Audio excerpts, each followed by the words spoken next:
do it. I'm paraphrasing because I do not know scripture like that. So yeah, freaking, I believe the Holy Spirit was put into our gut, here and here, in our head and in our gut, because.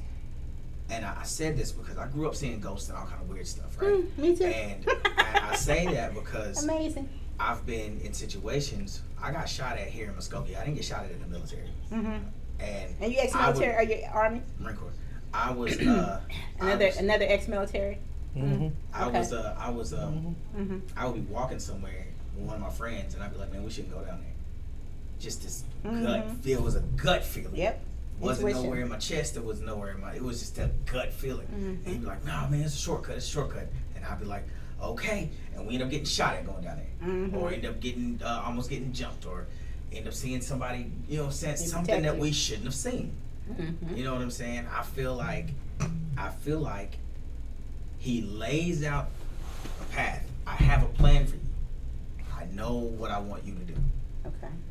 But it's your choice to do it. Yeah. So he knows what we're supposed to do as a part of the plan he laid out. You're supposed to go here, graduate here, go work at Walmart, go do this, become a CEO, lead the people to Zion, so on and so forth. That is his plan for you.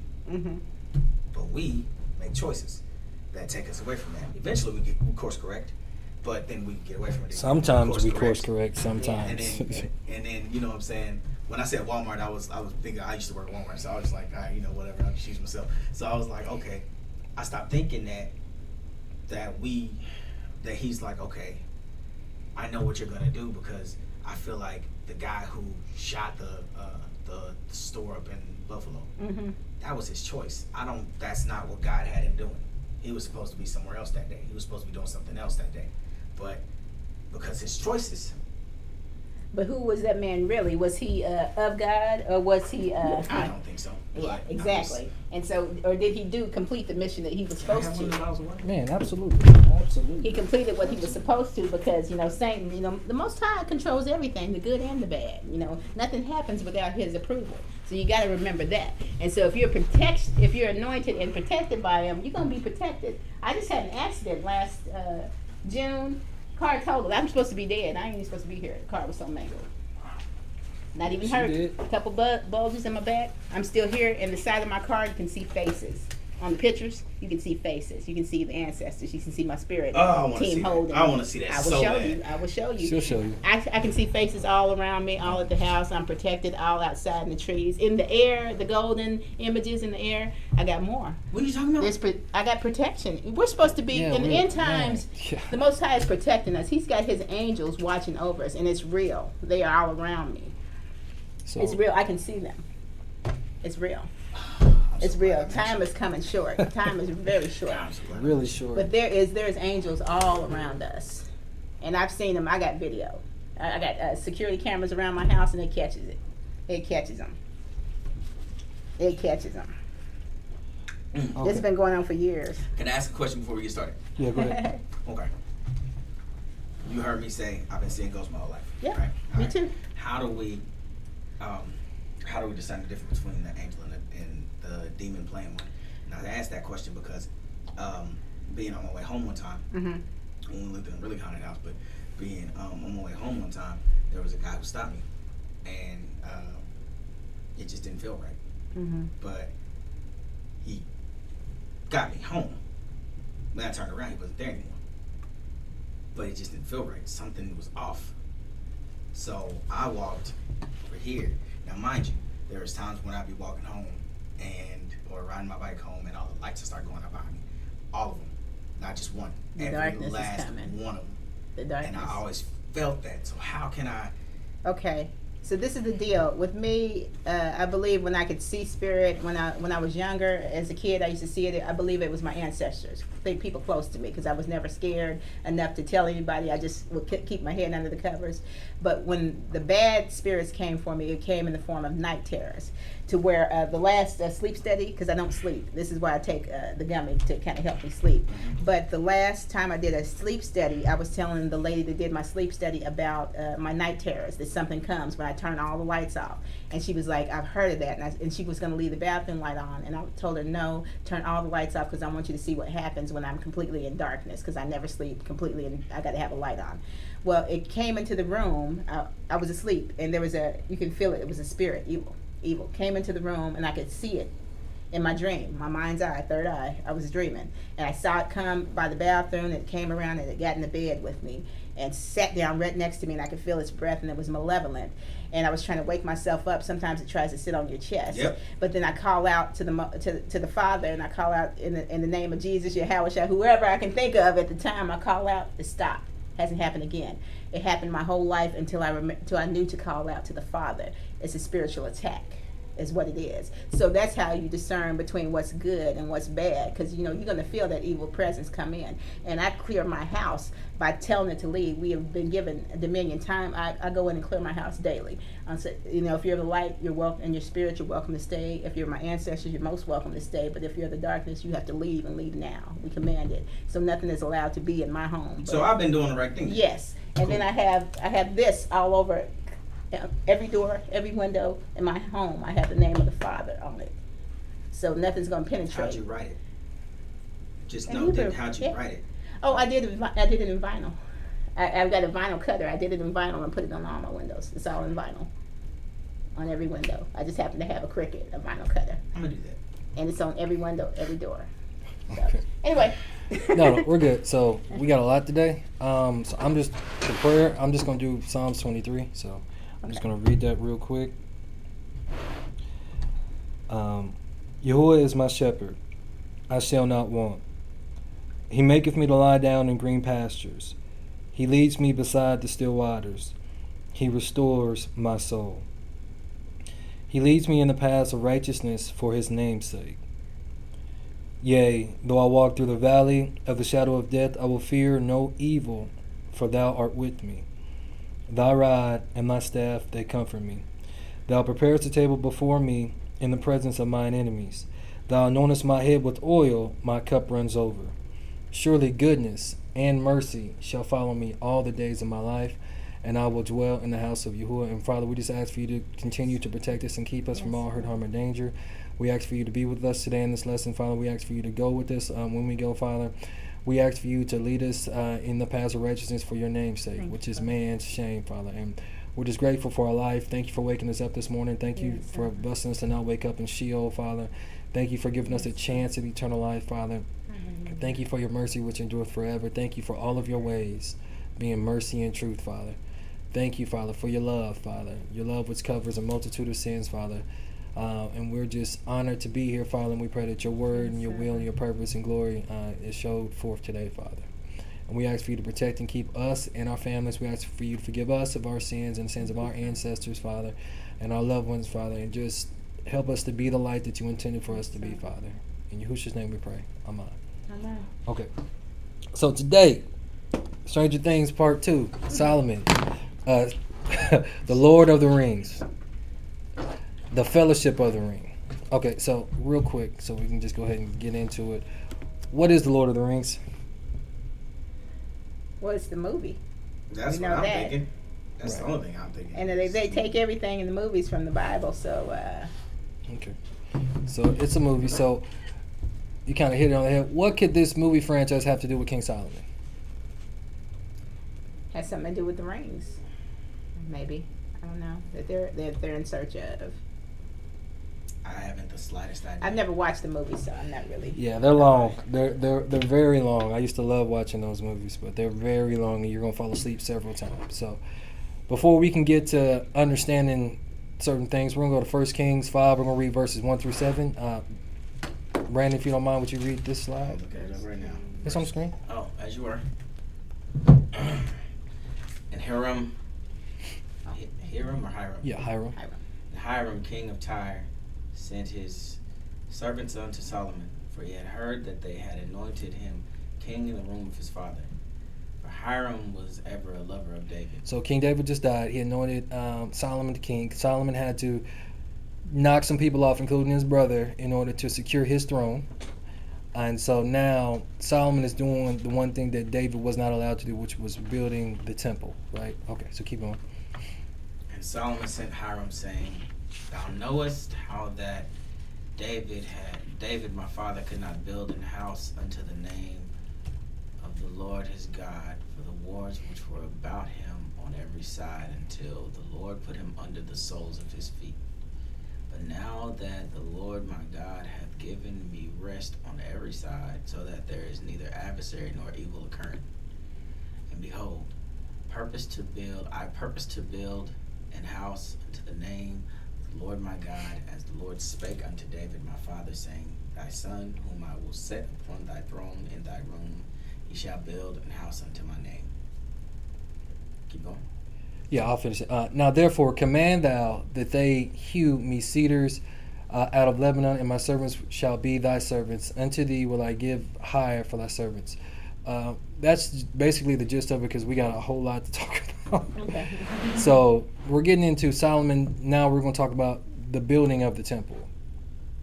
Now, this temple, what do you know about King Solomon's temple? Only that it's a sought after place. People go and look at it. Okay. Yeah, when it was there. Yeah.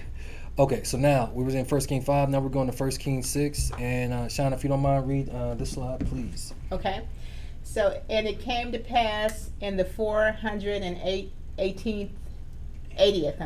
year after the children of Israel were come out of the land of Egypt, in the 4th year of Solomon's reign over Israel, in the month Ziph, which is the 2nd month, that he began to build the house of the Lord. And the house which King Solomon built for the Lord, the length thereof was 80 cubits, and the breadth thereof 20 cubits, and the height thereof 30 cubits. And the porch before the temple of the house, 20 cubits was the length thereof, according to the breadth of the house, and the 10 cubits was the breadth thereof before the house. And for the house he made windows of narrow lights. So when you're reading like the second verse, 80 cubits, and the breadth of 20 cubits, and the height thereof 30 cubits, how big do you think this place is? The temple that he's going to build for the Most High. 80 cubits. Mm-hmm. I don't know what a cubit is. Okay. But so I'll assume that it's a big stone. Okay. So just to give you an idea, it says the Jerusalem temple erected by King Solomon is 60 cubits long, 20 cubits broad, and 30 cubits high. The word for cubit was usually taken as measuring about 18 inches or 45 centimeters. If we assume that each cubit measured a foot and not a hand, as some suggested, the building was approximately 150 feet long, 25 feet wide, and 40 feet high. So back then, that would be like a mega structure back then with the building. So I just kind of want to give you something to kind of help you visualize it. It was pretty big for those day and age. And then this is like what somebody's modern interpretation of what it would look like is.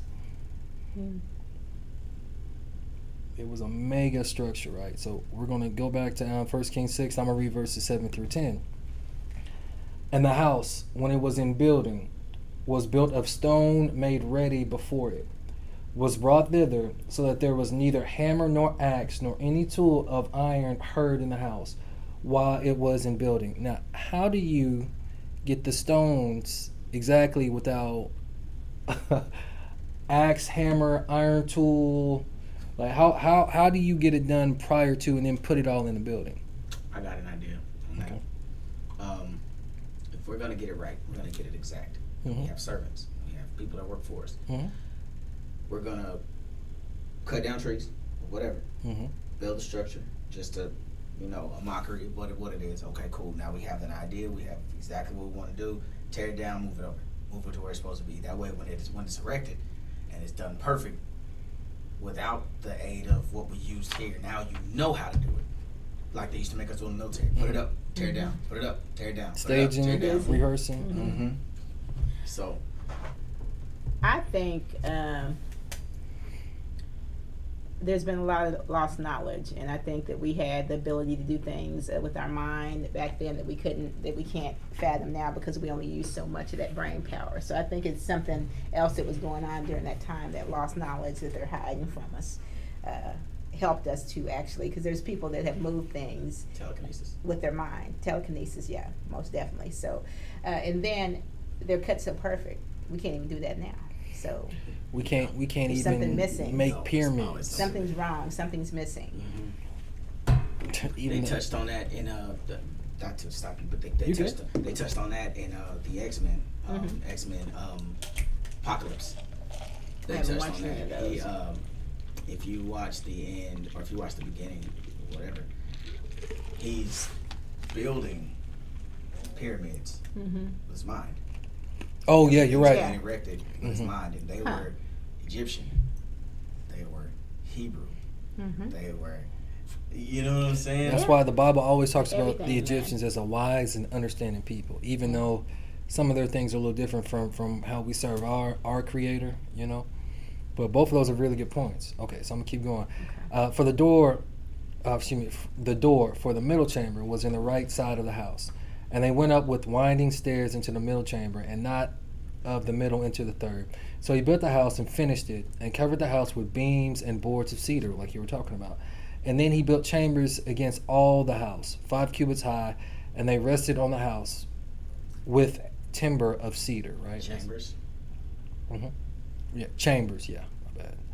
No, so I'm Middle asking chamber what do you was mean the by right chambers? side of the Chambers are like rooms or quarters yeah, or, you like, know. like bed chambers, what they used to call it back in the day. So why was verse 7 so important? I'm going to read verse 7 again. That's what we were talking about. As soon as he goes back. Come on. And the house, when it was in building, was built of stone, made ready before it was brought thither, so that there was neither hammer nor axe nor any tool of iron heard in the house while it was in building. Because even if you got stuff cut perfectly, how are you going to get everything to line properly without the proper tools? Because Yeah. But we'll get into that here in a minute. Okay. So, now I'm going to go to Deuteronomy 27, read verses 5 through 7. Now, this is pertaining to the altar. It says, "And there shalt thou build an altar unto Yahuwah thy Elohim, an altar of stones, that shall not lift any tool up, any iron tool upon them." So, you got to build an altar without putting any iron tool. Like a lot of times we don't even think like, man, how are they able to do that? Because iron was like the thing that they used back then. Thou shalt build the altar of Yahuwah thy Elohim of whole stones, and thou shalt offer burnt offerings thereof unto Yahuwah thy Elohim, and thou shalt offer sacrifice peace offerings, and shalt eat there and rejoice before Yahuwah thy Elohim. Now we're going to go to Exodus 20 real quick, and we're going to read verses 24 through 25. An altar of earth thou shalt make unto me, and shalt sacrifice thereon thy burnt offerings, and thy peace offerings, thy sheep, and thine oxen. In all places where I record my name, I will come unto thee, and I will bless thee. And if you or thou wilt make me an altar of stone, thou shalt not build it of hewn stone, for if thou lift up any tool upon it, thou hast polluted it. So there was a reason why. So when we're building an altar, no iron, anything iron can touch it, because it pollutes it, according to the Most High's will. So when they were building the temple, Solomon was using that same concept. Like, okay, so we can't actually use these iron tools on it because we don't want to pollute this sanctuary that we're making for the Most High, right? What? Are you going to say something? Sorry. Oh, no, you're good. So I saw that, I was like, okay, that's crazy, but that really doesn't explain how they were able to do certain things, you know. So we're going to go back to 1 Kings 6, and now we're going to read verses 11 through 14, if you don't mind, Brandon. I don't mind. And the word of the Lord came to Solomon, saying, "Concerning the house which thou art in building, if thou wilt walk in my statutes and execute my judgments and keep all my commandments to walk in them, then will I perform my word with thee, which I spake unto David thy father, and I will dwell among the children of Israel, and will not forsake my people Israel." So Solomon built the house and finished it. Okay. What? It makes sense. Okay, go ahead. It makes complete sense. Go ahead. Okay. You're not supposed to put iron on it because it'll defile it, right? Here's the why. The why they were able to build it. If You do what you're told, I'll do it with you. If you follow the commandments and do everything that you're supposed to do concerning this building, I'll be there to do it with you. So you won't need these tools. It'll just be us. It's not a matter of if you can do it, it's a matter of when you're going to do it. All you have to do is do what I told you to do. Now, I could be wrong, but that's what Hey, I like that. Hey. Yeah. Because one thing we got to stop putting the Most High in boxes, because his ways are above our ways. Yes. So he does stuff where we're like, oh, you use that way to do that? And you That can't don't tell him even what he make gonna sense. do. He says, I do a new thing. Right. So I love to say that because he's unpredictable. Right. You can't tell him what he's going to do. You can't. you really can't. So Even speaking of the daughters of Zion, how they like to speak on some of the brethren on the daughters of Zion. Father working with us too. And you don't know who his warriors are. He does a new thing. So you're right though. We got to stop bashing women so bad. Because we're under our own set of curses. So you know, trifling and all of that. It's all in the curses. So. Oh man. So can I carry out Go real ahead. quick? All right. I know we got a lot. I was having a discussion, and I'm never the favorite. So I welcome it. I love it. So they say I'm confrontational, but I'm not. I'm just whatever. I'm realist. So you got all these people that's saying I'm a girl now or I'm a boy now, and I started thinking about the women in that terms. And I was like, okay. I said all these women are rallying behind these men to be them. Okay, cool. Replacements, and they don't even know it. Exactly. Let's go with that. All right, cool. So you, a woman who midway through her life, not midway, but earlier on in her life. No, it's midway. No, I'm just saying. I'm saying earlier on in her life. I recognize. Whose body changed, whose nipples hurt. Now you have to deal with something coming out of you that causes your body pain. Then you have to heal from it and still be able to function around all these people and cater to all these people. And still finish your wifely duties. And then you turn around and you have a whole uterus that could either be in normal, it could be sideways, it could be upside down. And there could be a problem with having children, or you do have a child and something happens to the child. So you are going through and will go through things that a man will never understand. You're going to let this man come along and be Woman of the Year. Explain that to me. This is America. That's my answer. This is America. That was my argument for somebody. It's like transgender shit. And I was like, no, make you think about it. Yeah. Don't like even know that if guy they're being who was replaced. just on a Wheaties box got Woman of the Year. That's insane. Men are built. And then the young guys that you know, even in school that are, you know, supposedly trans or whatever, and they want to get in and do the sports. You know, it's hard enough for a woman to compete, and then you let them in, and then they take off because men are you know, they built different than us. Of course they're gonna corner the market, but then you're taking away once again from the woman by putting this boy and who thinks he's a woman, you know, to compete against, and of course he's going to be more powerful. It's unfair. Here was my come at the men. I said, this is for the women, for y'all to understand. Here's my come at the men. You will never know what it's like to be gawked at, to be made feel awkward because you either ain't fit the bill or somebody looks good, or B, you don't.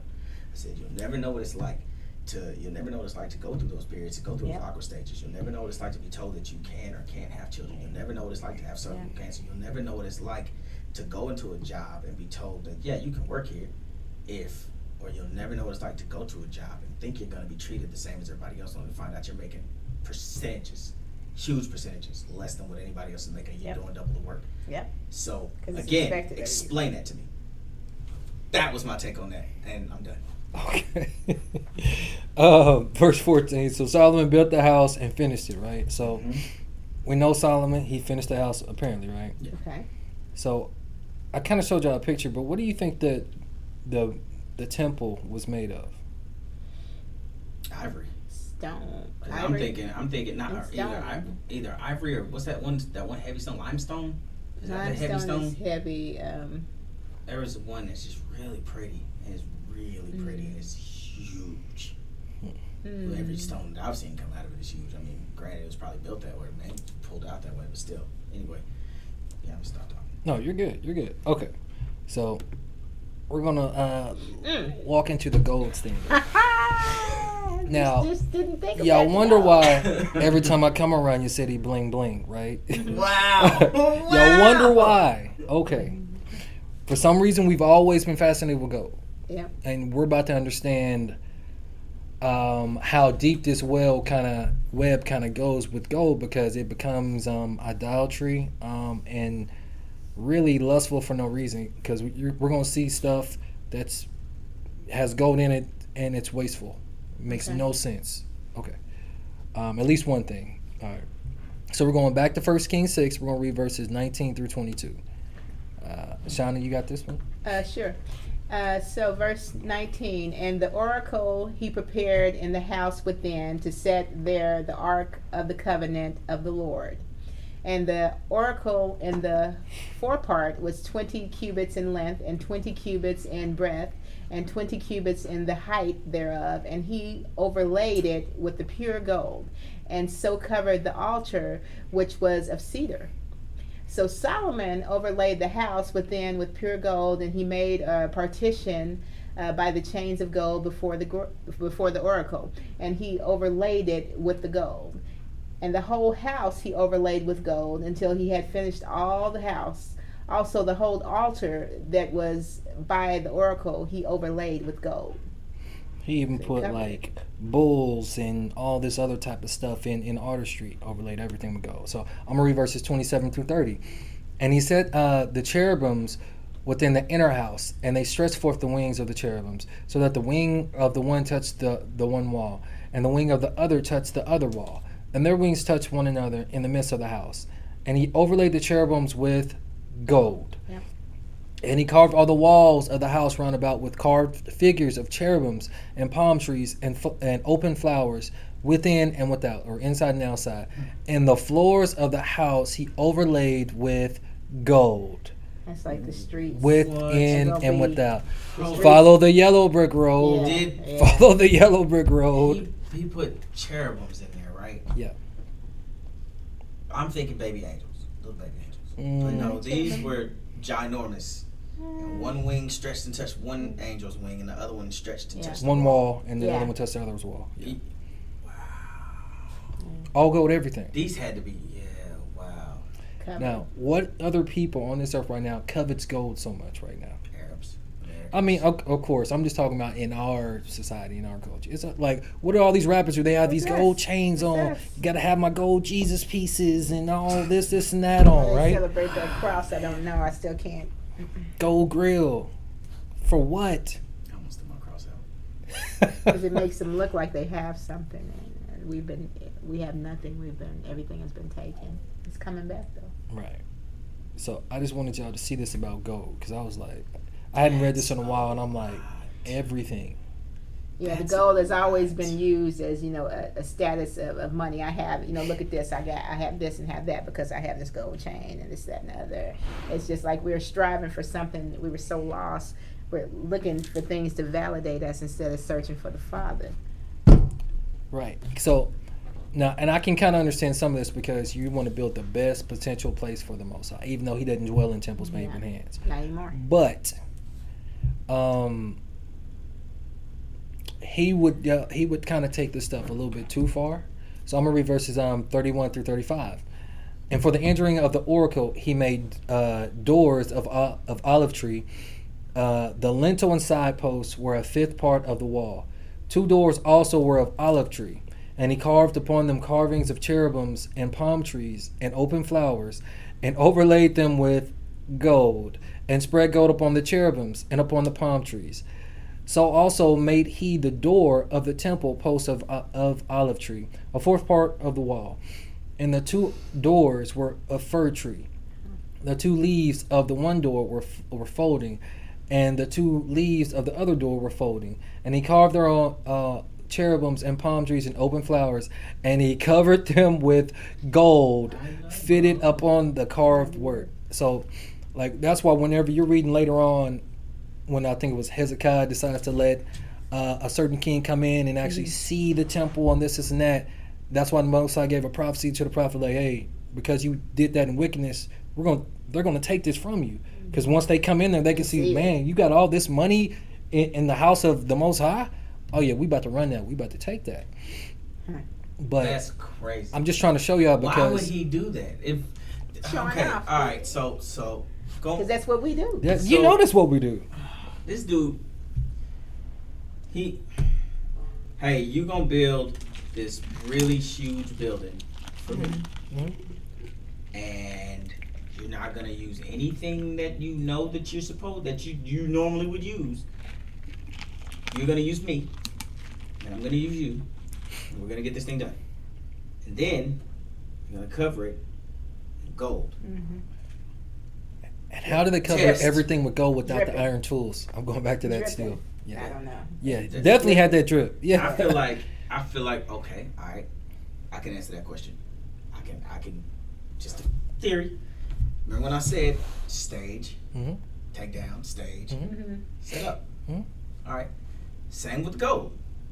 Take the gold to where you burn metal, burn it down, and you keep it hot and travel to the temple.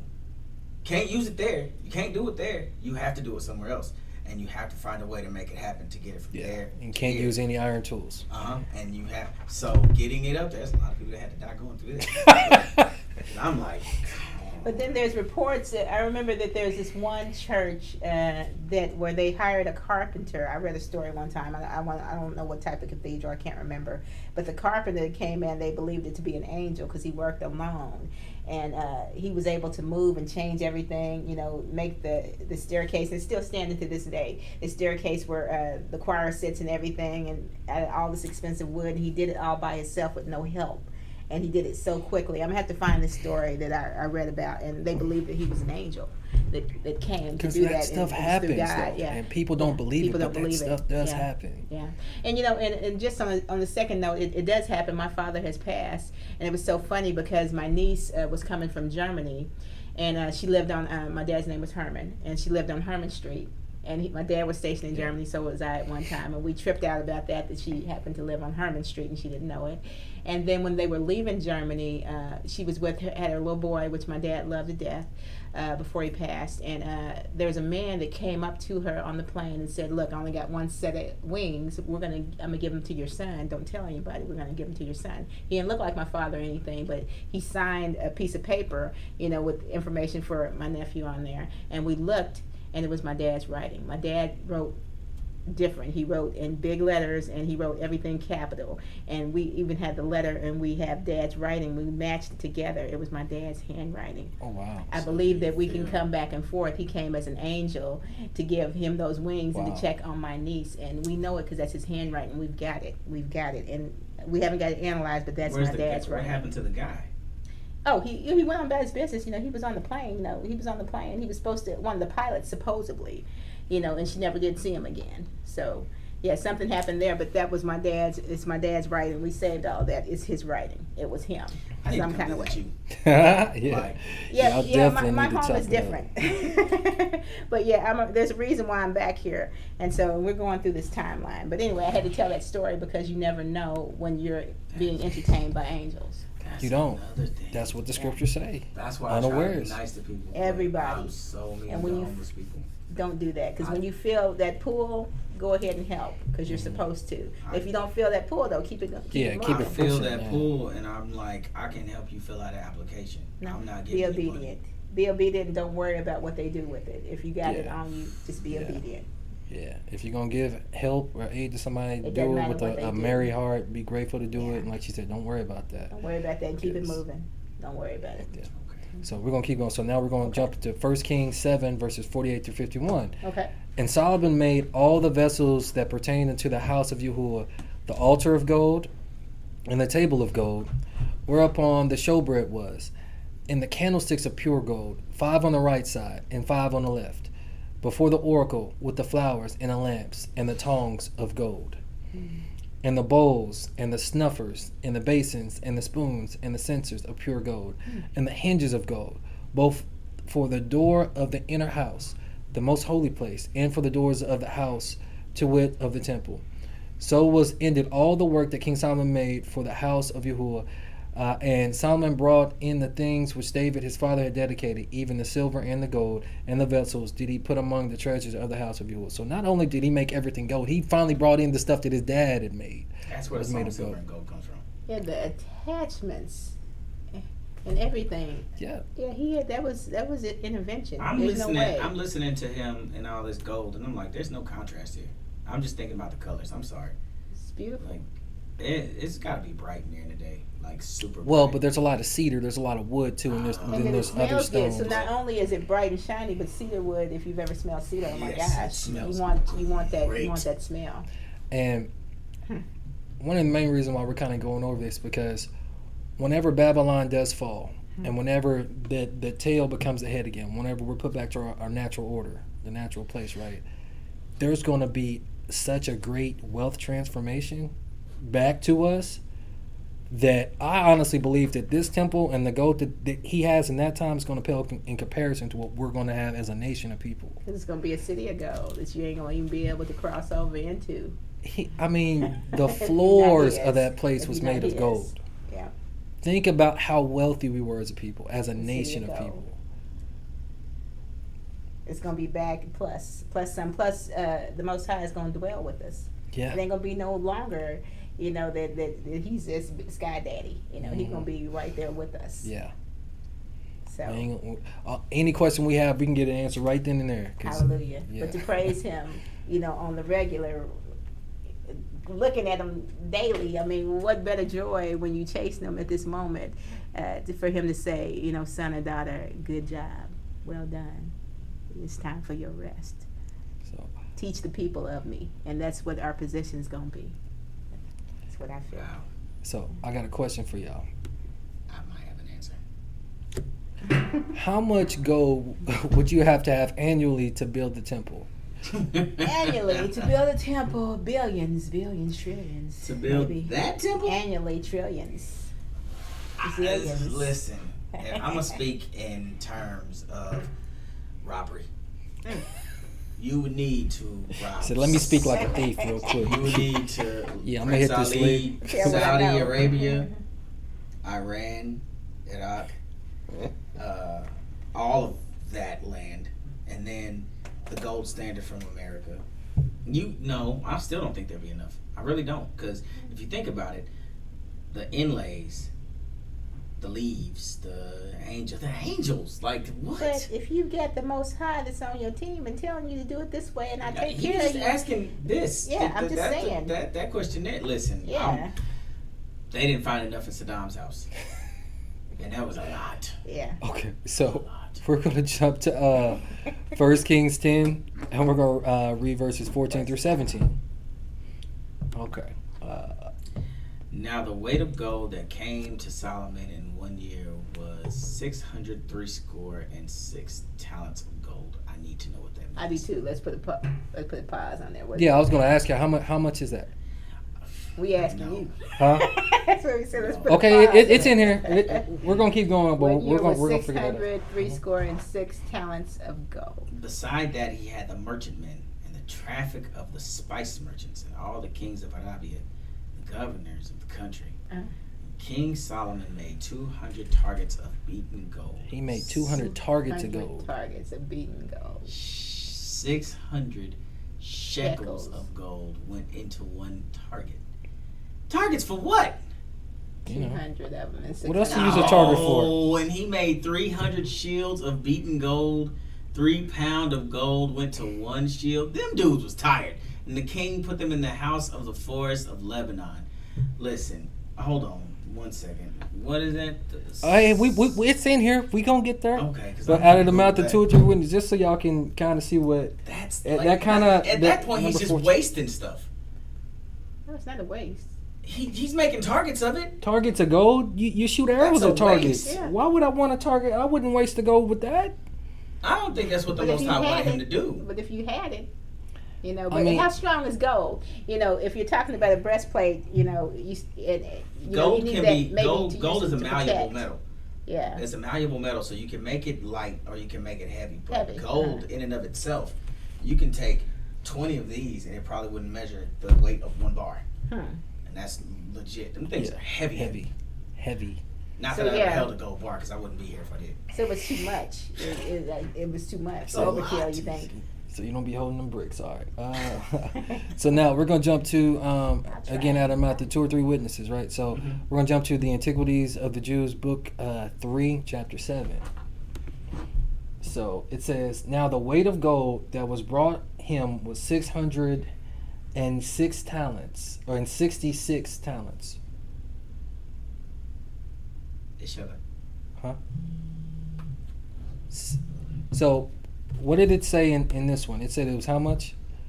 The weight that came to Solomon in 1 year was 606 talents, right? Mm-hmm. So then it says, now the weight of gold that was brought him was 666 talents.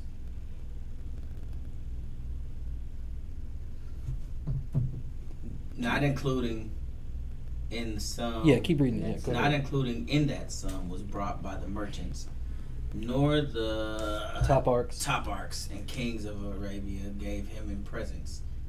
He also cast 200 targets of gold, each of them weighing 600 shekels. We just talked about this. Mm. Oh, this goes back to what you were talking about.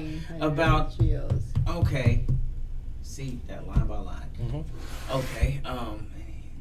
He also Also made made 300 cups. shields, Cups of gold. every one weighing 3 pounds of gold. And he had them carried and put into that house, which was called the Forest of Lebanon. He also made cups of gold and of precious stones for the entertainment of his guests. So then cups and then their utensils, everything they're eating with. Adorned in the most arterial manner. Artificial. Oh, as you were. Manner, and he contrived that all his other furniture of vessels should be of gold, for there was nothing then to be sold or bought for silver, for the king had many ships which lay upon the sea of Tarsus. These he commanded Well, to carry. that's the main thing. Just to highlight it. Just my bad. I shouldn't have put the rest of it. No, you good. So But I'm okay. go ahead. I'm beginning to see why the Most High took it away. Like, I really see why. Like, none of this was made, okay, stupid. I've been wanting to slap people in the past. Like, for real. I just want to punch him in the face. Because he said, Let's start with our ancestors. he said, hey, dog, don't use any of this. We're going to make it together. Cool. You made the building? All right. The building was made and done. Wasn't covered in gold. Just made and done, and the Most High was happy with it. But then this dude, you know what? We're gonna put some rims on it. Let me throw some D's on it. Oh, bruh. If we had to, never mind. We stop right there. But They tens, but I keep them clean. Yeah, I keep them clean though. I keep them clean though. I'm saying, and then the whole for his guest part. Stupid! You didn't build it for that reason. Like. But Next slide. it literally says nothing Buggy. then to be bought or sold for silver, because everything was just gold. It I was think just you got a using little gold. too cocky with it. And, Yes. It ain't tricking if you got it. Yeah, it is. Yeah, It's dumb. Yes, it is. It's Instead dumb. of being grateful and doing what the Most High said, we want to take it further. We want to show off. That's what our people. That's our problem to this day. Quick caveat. Mhm. Okay, so I went on this I thought it was a date, and she led me to think that we You was thought like, it was a day? I thought it was a date. Turns out it wasn't. She was just getting some free food. Cool. All right, whatever. Well, okay. No, she All right. wouldn't have. All right, She'd so been paying for her That happens house. sometimes. That happens So sometimes. I got her back to the house safe and sound, and we was up there shooting, talking and stuff. You know what I'm saying? And had me a bottle of wine, and I went and bought like 2 bottles of wine, whatever, because I like wine. Yeah. And you know what I'm saying? We swapping back and We forth, all whatever. do. Today, she invited me. I'd already eaten. I ate at IHOP this morning, me, Bam, and the kids. And not IHOP, freaking Boomerang, yeah. Yeah, boomerang. After I found out that y'all was already gone. So freaking, That's okay. so she was like, I want to go eat. I'm hungry. I was like, cool, I already ate. I ate with the kids. You know what I'm saying? What's up? She was like, well, I'm going to go to IHOP. I'm like, all right, cool. So the check came. Her and her sister sitting there just chilling. And I'm looking like, I'm out like fat kid in dodgeball. Peace. And I left. You didn't pay? I didn't invite them to eat. And no. No. So Sure somebody wasn't The washing Lord is thy dishes? shepherd. I shall not want. Sure somebody wasn't washing dishes? I don't care what they did. I left. I'm like, look, lady, hey, it ain't tricking if you got it. I that's got right. it, and I'm not tricking. That's right. That's right. You got this. You got this. That's right. You can be Girl power. strong. You don't let You know what I'm anybody run over you and use you. No. You know, that's not what we're supposed to be. I'm on a stalemate right now where I'm not talking to nobody because I'm mad at everybody. So I'm just gonna pray and just hope everybody does the same. And I'm leaving it that way. So, Roger that. yeah. Roger that. So Roger that. real quick, so it says, now the weight of gold that came to Solomon in 1 year was 606 talents of gold. How much gold is that? That still doesn't answer the question. It did. 660 talents. It didn't ago. answer the Okay, question. the next slide does. This one does. Now the weight of gold that was brought him was 666. It still doesn't answer the question. It's the same. Okay, 666 is what this says. 666 what? Talents of gold. 660 talents. So it's not 366. Why is it it's 366. 666? 666. That's what I've been trying to get y'all to see. Oh, I had to write It it says out it right here. to see Hey, it. it's too early for me. Okay, all right. It says I it. had It to says write it out to see it. I'm about to say like that. That's what kind of shook me. I'm like, wait, why is it exactly I see what you I've 600? had a did long it. day this morning. Okay, it's fine. I haven't had a long day this morning, but that was So Oh, okay. what is 666? I know what they say we ain't supposed to say. 6 neutrons, protons, Right. and what's the other 6? Electrons. Electrons. Yeah. Right. And now, It's us. It's our makeup. right now, what does the Bible say about It's 666? the devil. They think we're devils, Right. but So we're not. You know, the 6. They just. There was a book back in the day that said the black man, the image of God. No, the beast, the image of God, or something like that. Mm-hmm. It's a book out there because of 666, and that's what we're made of, and we're in the image of God. They know it, but they call us the beast. Because they did call us beasts. of course it did. But okay, so Revelations 13 verses 16 through 18, right? It says, and he causes all, both small and great, rich and poor, free and bond, to receive a mark in their right hand or in their foreheads, and that no man might buy or sell, save he that had the mark, or the name of the beast, or the number of his name. Here is wisdom. Now, who was the wisest king in Israel? Yes. Solomon. Yeah, King Solomon. Solomon. Here is wisdom. Let him that hath an understanding count the number of the beast, for it is the number of a man, and his number is 666. But why would King Solomon receive 666 talents of gold annually? I saw that didn't make sense to me. So that kind of led me to think, did he, like, because we know he was all wealthy and this and that, but he fell off. Mm-hmm. Like, all the wisdom, the wisest king that we ever had at the time, but he's getting exactly 666 talents annually. Now, a lot of that, like you said, that number, it's steeped in lore and mythos, whatever you want to call it. But let's just keep going. I just thought that was really interesting. Okay, so maybe I got to pay attention to King Solomon. That's what kind of led me down this rabbit hole. And just to put a pin in that real quick, since we're talking about, Solomon and DNA and stuff, I was reading something recently about DNA versus DEA. Is it DEA? It's something about our melanin is different. We don't have DNA. Our melanin is different. We have neuromelanin. Yeah, neuromelanin, and there's they call it the God melanin, actually guard particle kind of sort of. That's what But they're we doing all have- this stuff for. yeah, They're trying Mexicans to. and to recreate blacks. Mexicans and blacks, we have a different. We don't have DNA. They Yeah. just don't break it down to you. We have something different within us. I was and told something. we have different. We have the things, but they essence have of the different- cosmos, essence, yeah. literally. Yeah, we're made up of everything that's around us. That's that's the type of melanin we're made up of. So Because yeah, we are different. We are not the same. we got to start understanding that some of us were created in the image and likeness of the Creator, and then some of us, and then some people were created in the image and likeness of man. Yeah. There's a difference. The beast. Well, The true beast. I'm just saying, Yeah. everybody's not the same. there's a But different, you like, can't really tell by looking. there's a man. So are we saying 666 is not a bad number now?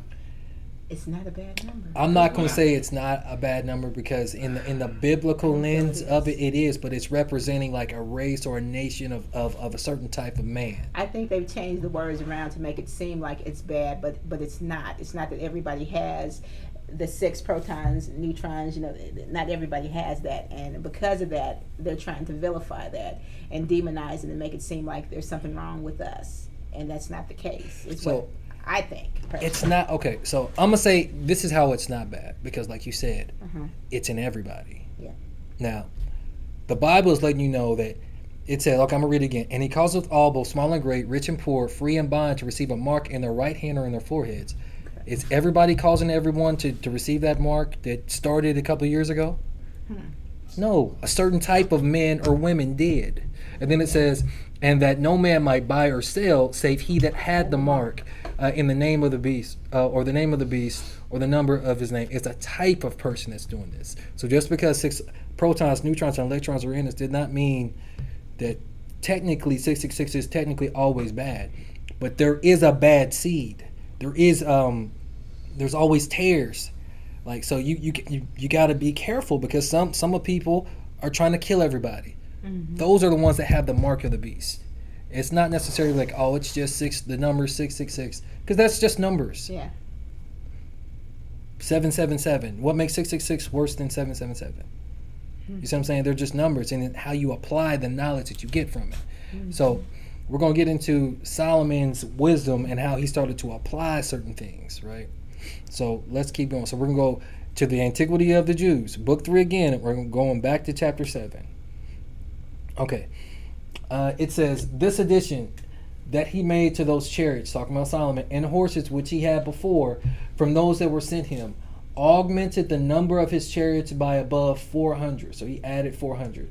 For he had 1,000 before, and augmented the number of horses by 2,000. For he had 20,000 before. So we jumped up to 22,000. These horses also were so much exercise in order to their making a fine appearance. So it was all about the appearance, and running swiftly, that no others could upon the comparison appear either finer or swifter. So he was all about the appearance of godliness, the appearance of perfection. Swifter. But they were at once the most beautiful of all others, and their swiftness was incomparable also.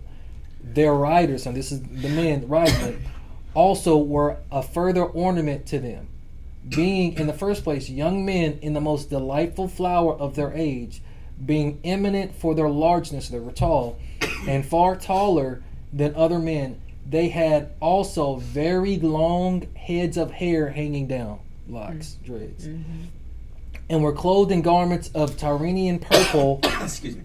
Of purple. They had also dust of gold every day sprinkled on their hair.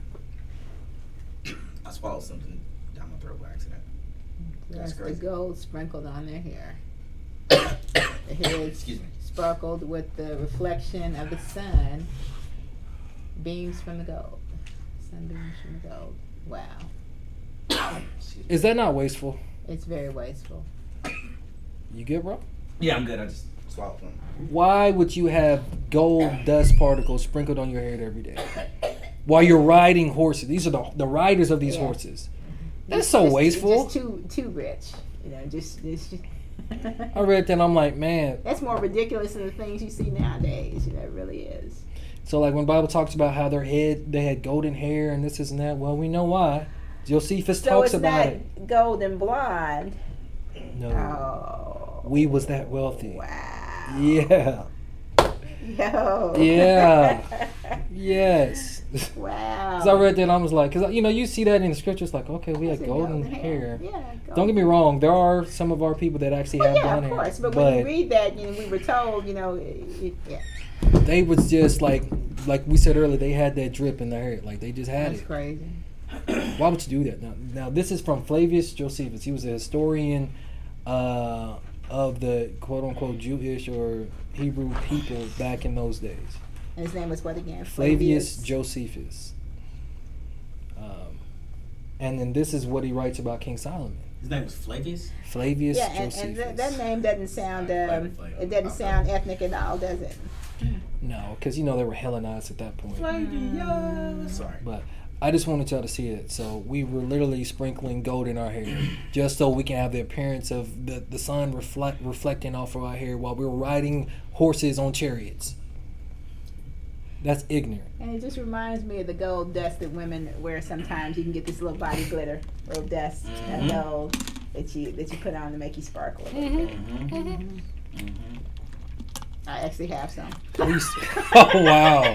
Oh wow! I've had it for years, Oh, but wow. I use it when I've gone out. Back in the day, you want to sprinkle a little bit on yourself and make you shiny and stuff. So. Like I was reading this. I would It's within listen, us. if I was with a girl that had that stuff, I would Simba her all the time. Simba.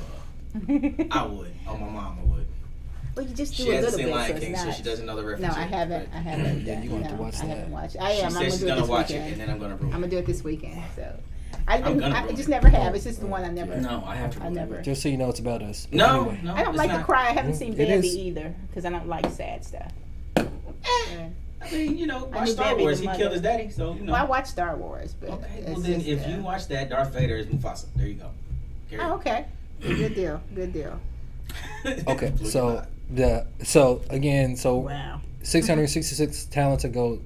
All the gold that was used was the work, and all the construction of the sanctuary. The gold from the offering was 29 talents. Yada yada yada.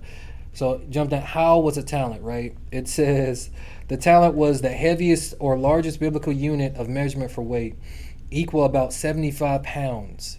Okay. And he had had 600? 666 That's insane. talents. That's insane. A year, 75 not pounds. counting. That's a year. Like once every 3 years, he would send ships out to, I believe, Tarshish or Spain or whatever, and then they would bring back more gold once every 3 years. And there was all these other kings from around that would be paying And homage, this giving was him gold and Solomon. silver. This was King Solomon. Yep. David's son. Yeah. So that makes a lot of sense now, when you think of the amount that he was getting then, when you think about the kingdom and where we're going to be when we reign with the Mashiach, and the streets of gold and just everything it tells you about it. So, if King Solomon can do that, what's the Most High going to do? It's going to be wonderful. Literally, It's gonna be he was beautiful. sucking the breast of the Gentiles. They were just bringing him gold and honor and silver and ivory and spices and slaves and everything. They would just willfully, because they wanted to see if he was really that righteous, if he was really that wise. And remember that game we played last week? Are you wiser than King Solomon? Yeah, that was wild. Huh? And they're supposed to come into the city. Isn't it once a month? They're going to have to bring. Yeah, they're going to bring, because they're going to catch more of them and bring, you Yeah. already know. Yeah. So, Brandon, what is the love of money? Wow, I hate that name. For the love of money is Inc. the root of all evil. For the love of money is the root of all evil. While people was thinking Bone Thug and Harmony was evil, they was spitting Bible verses sometimes. They was. People just didn't catch it. They was, Facts. I Like you did said. during that time. freaking Crazy Bone. I was watching an interview with him. He said, "Y'all thought that we was doing that stuff because we wanted to. We was doing that because we had to. They made us do that. We didn't want to do Ouija and all of that." He said, "So we would hide Bible verses inside of our lyrics, and you would have to catch them." Nice. I was like, "What?" Well, that's He what said, you call "Yeah." spiritual warfare. That's what you call spiritual warfare. So you're right. Yeah, gangsters, so go ahead. No, you're right. So you're right. For the love of money, what it is. So 1 Timothy 6 verses 9 through 10. But they that will be rich fall into temptation and a snare, and into many foolish and hurtful lusts, which drown men in destruction and perdition. For the love of money is the root of all evil, which while some coveted after, they have erred from the faith, and pierced themselves through with many sorrows. So when you love money like that, or gold, or whatever, the appearance of godliness, the appearance of perfection like that. I just want to hit the lottery. It's not about loving money. I just want to be able to do things for people. Like, But that's he really had it and that's went- Yeah, but it. we're talking about Solomon. He though. We're had it talking and about went Solomon. overboard Yeah, that's with it, He was and this dude was a man baby. He was a man child. Okay. That's all he was. He was a freaking man child who had everything handed to him, never had to work for anything. Well, I wouldn't say that because he had an office brother and people that were trying to cause an Some insurrection. people just gotta die. But but I wouldn't say that. So he was a child. So once he became king, he was 14 years old. So he reigned for 4 years. Had it right. He was a Yes, he child. didn't So know. he was 14, and then from that point, he had his older brother that was trying to usurp the authority and cause like a divide or whatever. So then he had to off him. So then he starts building in his fourth year of reigning. So that's 18 years old. So he starts building at 18.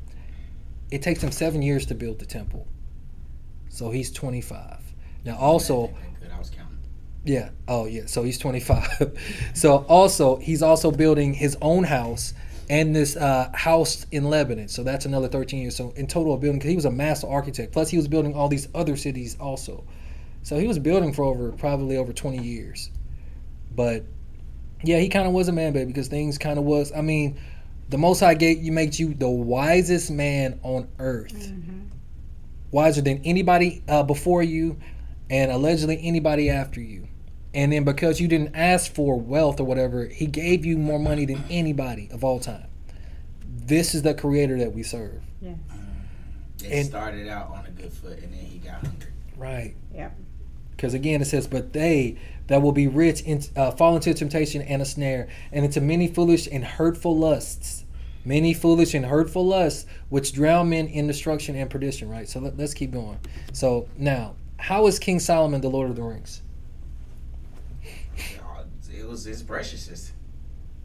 I mean, his gold. That's the only thing I got. Because he has utilized more gold, I don't know, than anybody else. Gold. I don't know. He had more He access was a to master it. goldsmith. I mean, it had to be to do all that. I'm still thinking about these cherubs, dude. I'm like, that's got me blown. That He right couldn't there have done it without the blown. Most High, though. No, He couldn't have done it at without all. the Father. So, Especially with no tools yeah. no tools could be used.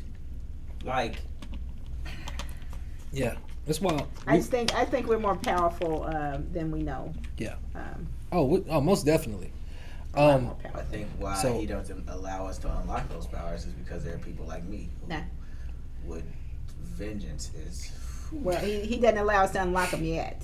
Yeah, because like that veil is being rent, so It's coming. you're gonna mess around and it just happens and you don't even realize it eventually. But I've dreamed of so it. So it's there's a coming. reason why this is a part of Stranger Things. So do y'all remember about what we ended up finding out about Queen Sheba? She ended up being a witch. Yeah, she was a witch, and she had that goat leg, the hairy Yeah. goat leg. Wait, what? Yeah, Yeah. she's a witch. Run it back real quick. Say what? That was last week. So her real name was Makda or Makeda, Yeah. right?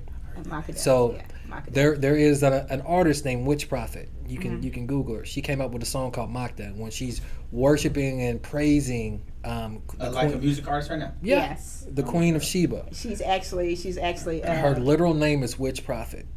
she's invoking Yeah. the Queen of Sheba Oh heck no. Yes. Yeah. No. in So her music, and anybody else that's Oh, listening this to girl. It. And I felt some type of way as we were listening to the song. Wait, how because do I you know could her? feel it. I don't know. I didn't know her.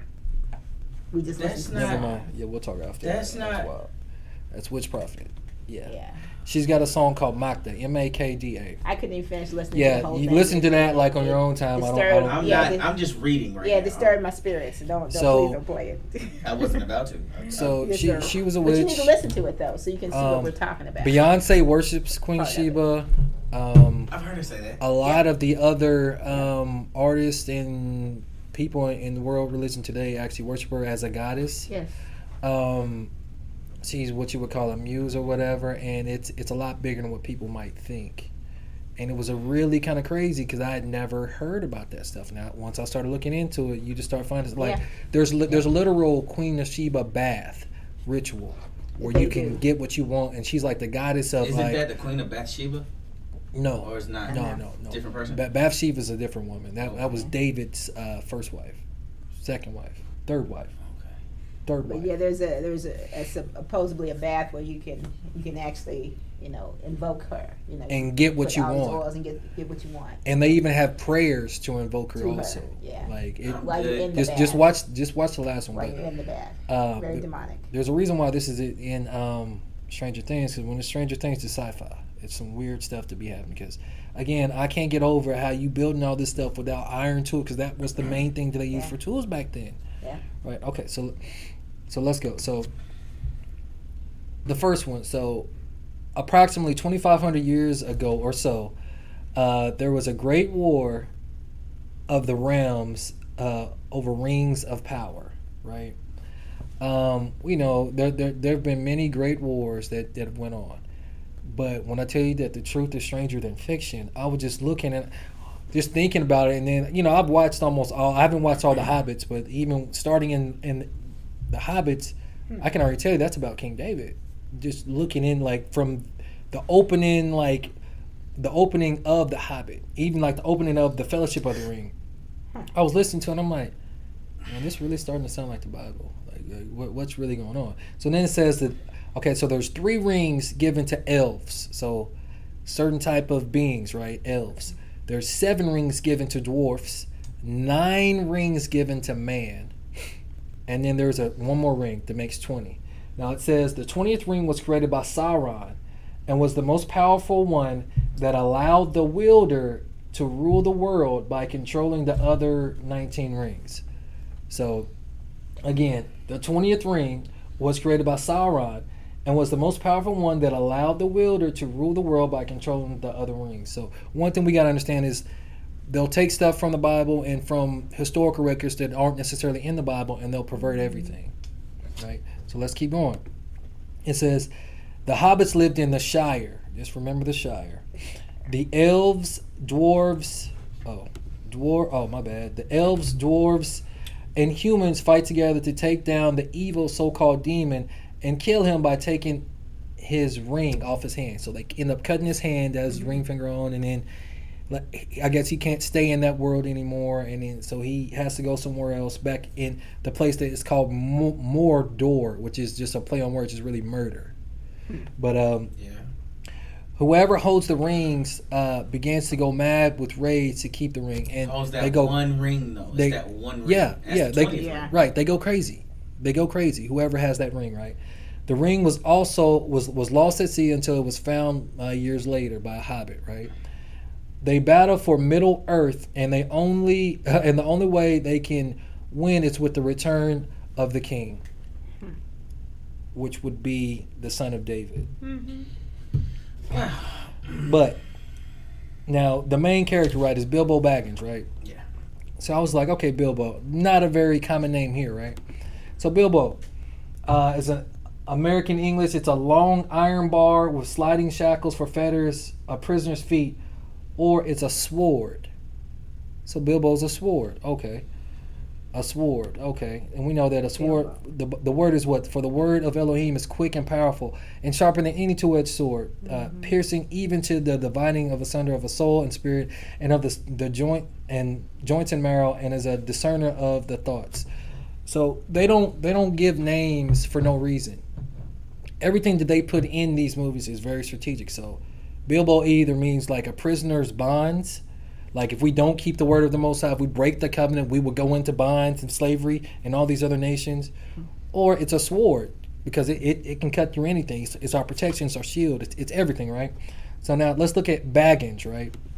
So I was like, okay, because that's his name, Bilbo Baggins. Okay. It says Baggins is a name of Anglo-Saxon origin. It was a name given to a person who was a peddler or great traveler. Now, in the movie, that's what the Baggins are. They're travelers, right?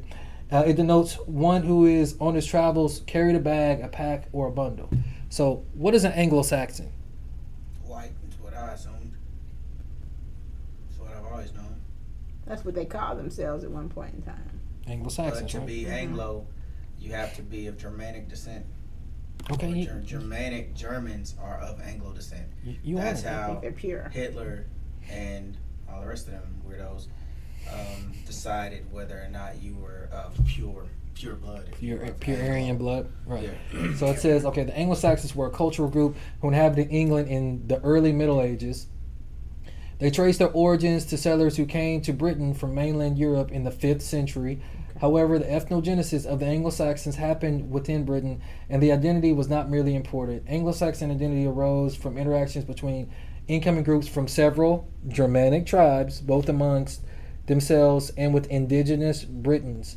Many of the natives over time adopted Anglo-Saxon culture and language and were assimilated. The Anglo-Saxons established the concept in the Kingdom of England, and through the modern English language owes somewhat less than 26% of its words to their language. This includes the vast majority of words in everyday speech. So, Anglo-Saxons, like you said, they're Germanic tribes, right? It's a little bit more complex than that, because there's been a great hijack going on. So How many books are in the chapters are in the book of Acts? Yes. Can one of y'all look it up and tell me how many chapters are in the book of Acts? Stand by.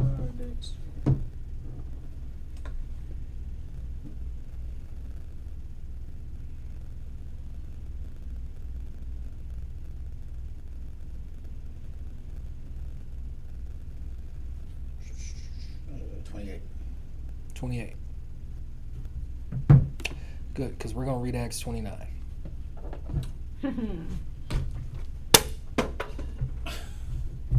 Their fault. They took it out. They took a book out.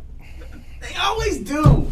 So Why is that? What does Acts 29 say? Why they take it out? we're going to read it. Where'd you Let's get it find from? out. It's in the Sefer. I have the It's Sefer a book. Sefer, yeah. So- Sefer and Because this came out like a year or so ago, but What's the difference between the Sefer and the Apocrypha? oh, there's way more books in the Sefer. yeah, there's got the rest of What's the the. difference between the Apocrypha and the Sefer? Apocrypha is only 14 books. Does it go next to the Sefer? The Apocrypha is in the Sefer. Those 14 books are in there, plus other books that were taken out. Oh, okay. So just get the Sefer in the Yep. Bible. Yep. Right. Mhm. Is the Bible in the Sefer? Hmm. This Yeah, is- all of the Bible's in the So Sefer, just plus get the the Sefer Apocrypha, and- plus Sorry. books that were taken out. So get the Sefer. Leave this at home somewhere. I'm gonna get the Sefer. There. Yeah, I would just get a Sefer. Yeah. Thank Yeah, you. yeah. Expensive. So even though we know, Yeah. according to the New Definitely. Testament, we had Israelites in Galatia, we had Israelites in Rome, Thessalonica, all these quote-unquote places. Acts 29 kind of gives us a more broad sense of where our people were at, because people try to say that everywhere that they went to in the New Testament, you know, it was for Gentiles that were not of Israelite descent, right? Mhm. So let's just find out. So Acts 29, this was taken out, right? Okay. Brandon, you started off? I and Paul. Oh wait, was that it one? Oh, as you were. First one. And Paul, full of the blessings of Christ and abounding in the Spirit, departed out of Rome, determining to go into Spain, for he had long time proposed to journey thitherward, and was minded also to go from thence to Britain, Wait, Spain. to where? Spain. Okay, so Spain. So we know now we have people in Spain. Portugal too. Yeah, now Tarshish in the Bible is Spain. So whenever you see Tarshish, that's actually Spain. But one thing it said, why is he going to Britain? Now, what did we just read? Hold on. Let me go back. Hold on. The Anglo-Saxons were a cultural group who inhabited England in the early Middle Ages. They traced their origins to settlers who came to Britain from the mainland Europe in the 5th century. However, the ethnogenesis of the Anglo-Saxons happened with Britain, and their identity was not merely imported. Anglo-Saxons' identity arose from the interaction between incoming groups of several Germanic tribes, both amongst themselves and with indigenous Britons. So that's one thing. So wait. Indigenous Britons, and Paul says he wants to go to Britain. Why would he want to go to Britain? Now, this is way before the 5th century, 4th or 5th century. I'm telling you, they take this stuff out for a reason. Y'all don't see what I'm saying? Y'all don't get that? My bad. For he had heard in Break it Phoenicia. down a little bit more. Huh? Break it down a little bit more. Okay. Because our people had already migrated to Britain. Yeah, Mhm. that's what I was saying. Yeah, the indigenous there. Yeah. I was I seeing- know we're the indigenous everywhere, so it starts with us, and that's why the monarchy was black in the beginning. Exactly. So, again, because of the cover-up, right? So, I'm going to show y'all this just so you can see, like, wait. So, they trying to say everyone in the New Testament where the Israelites were going to, they were only going to Gentiles that weren't of their own stock. That's not Yeah. true. Yeah. That is completely a lie. And we're going to keep reading this. Just keep going. For he had heard in Phoenicia that certain of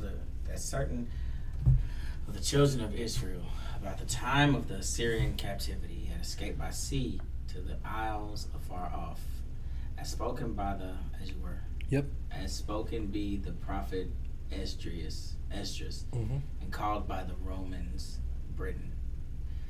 Run that back. Yeah. Heard Phoenicia. So they escaped to Britain is where they went to, is what he's saying. Some of the tribes went to Britain. And the Lord commanded the gospel to be preached far hence to the Gentiles and to the lost sheep of the house of Israel. They were already there, and he wanted them to talk to. Mm-hmm. And no man hindered Paul, for he testified boldly of Yeshua before the tribunes Mm-hmm. and among the people. And he took with him Supposed to be certain. certain of the brethren which abode with him at Rome, and they took shipping at Ostrom, and having the winds fair, were brought safely into a haven of Spain. So they went to Spain. So we went to bring our people in. Yeah, because we were in Spain. So, Shana, you mind reading this? Not at all. And so 5. And much people were gathered together from the towns and villages and the hill country, for they had heard of the conversion to the apostles and the many miracles which he had wrought.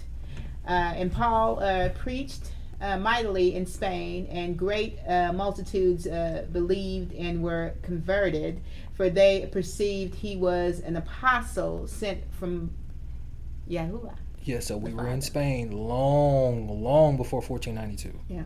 Way before 1492. Keep going. And they departed out of Spain, and Paul and his company, finding a ship in Armorica. Is that? Yeah, that's really close to America. But yeah, keep going. Keep going. Armorica. Yeah. That's really close to America. I'm just saying. They were therein, and passing along the south coast, they reached a port called Raphinius. Raphinius. Now, when it was voice around that the apostle had landed on their coast, great multitudes of the inhabitants met him, and they treated Paul courteously, and he entered in at the east gate of their city, and looked in the house of an, what is that? Hebrew. Of a Hebrew. Yeah, my eyesight is bad. Okay. And one of his own nation. So once he departed from Spain, they got him a ship sailing, through Armorica. Let me write that down. Sailing unto Britain. So they were going to Britain, and then in Britain he goes and he stays at one house that is a Hebrew in Britain. So we know that we got Hebrews over there in Britain, right? Mm-hmm. Okay. I'm gonna read this one. Now, and on the morrow he came and stood upon Mount Lud, and the people thronged at the gate and assembled in the Broadway, and he preached Hamashiach unto them, and they believed the word and the testimony of Yahushua.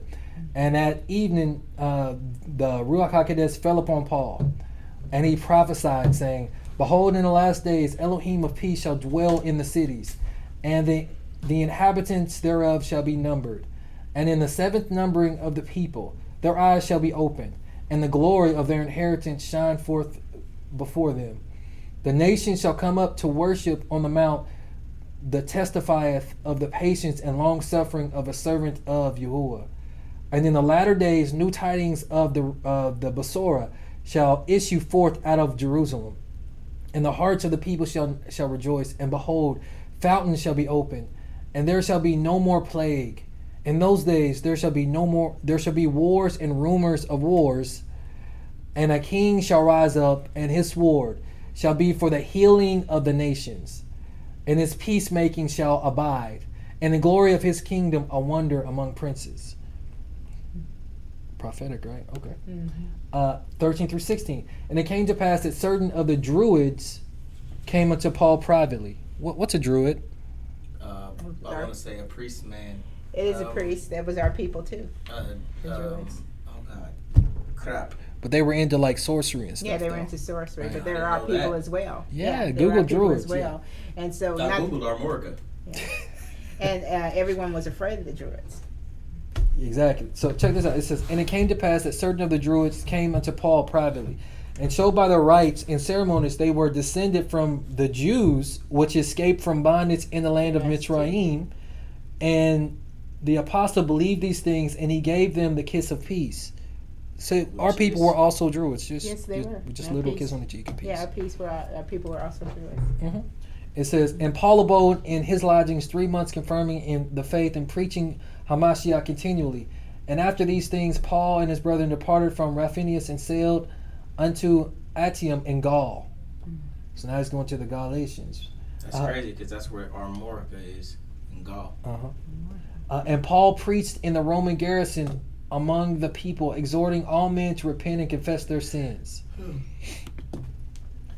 And there came to him certain of the Belgae to inquire of him of the new doctrine, and of the man Yahusha. And Paul opened his heart unto them, and told them all things that had befallen him, howbeit that Hamashiach Yahusha came into the world to save sinners. And they departed, pondering among themselves upon the things which they had heard. And after much preaching and toil, Paul and his fellow laborers passed into Helvetia, and came to Mount Pontius Pilate, where he who condemned the Yahusha, the master Yahusha, dashed himself down headlong, and so miserably perished. Immediately a torrent gushed out of the mountain and washed his body broken in pieces into a lake. And Paul stretched forth his hands upon the water, and prayed unto Yahuwah, saying, O Yahuwah Elohim, give a sign unto all nations that here Pontius Pilate, which condemned thine only begotten Son, plunged down headlong into the pit. What? Yeah. I never knew about what happened to Pilate after that. Go ahead. Keep one of y'all. Go ahead. And while Paul was yet speaking, behold, there came a great earthquake, and the face of the waters was changed, and the form of the lake like unto the Son of Man hanging in agony upon the tree.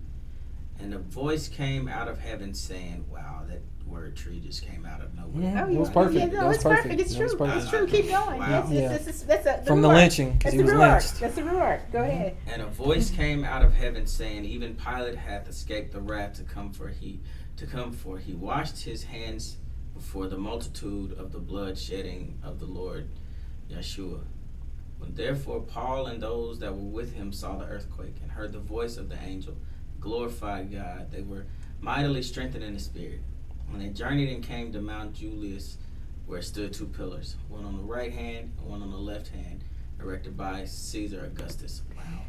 And Paul, filled with the Holy Ghost, stood up between the two pillars, saying, Men and brethren, these stones which ye see this day shall testify of my journey hence. And verily I say, they shall remain until the outpouring of the Spirit upon all nations, neither shall the way be hindered throughout all generations.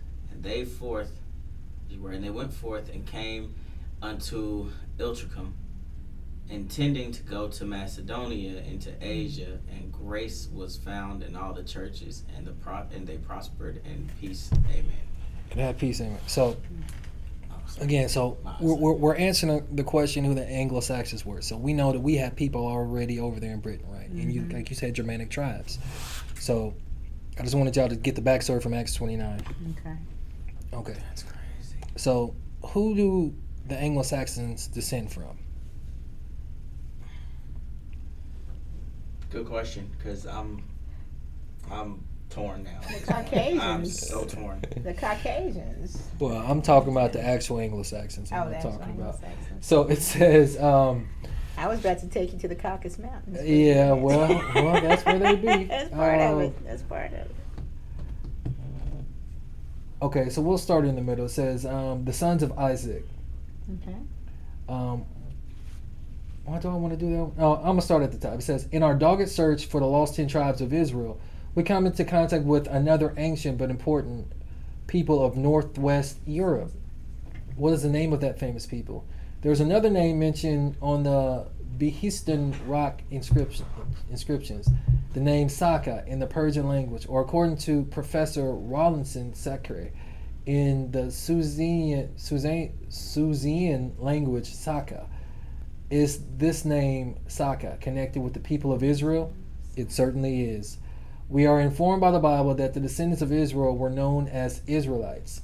The suffix "ites" means son of. The descendants of the 12 sons of Jacob were likewise called after the names of the 12 patriarchal fathers.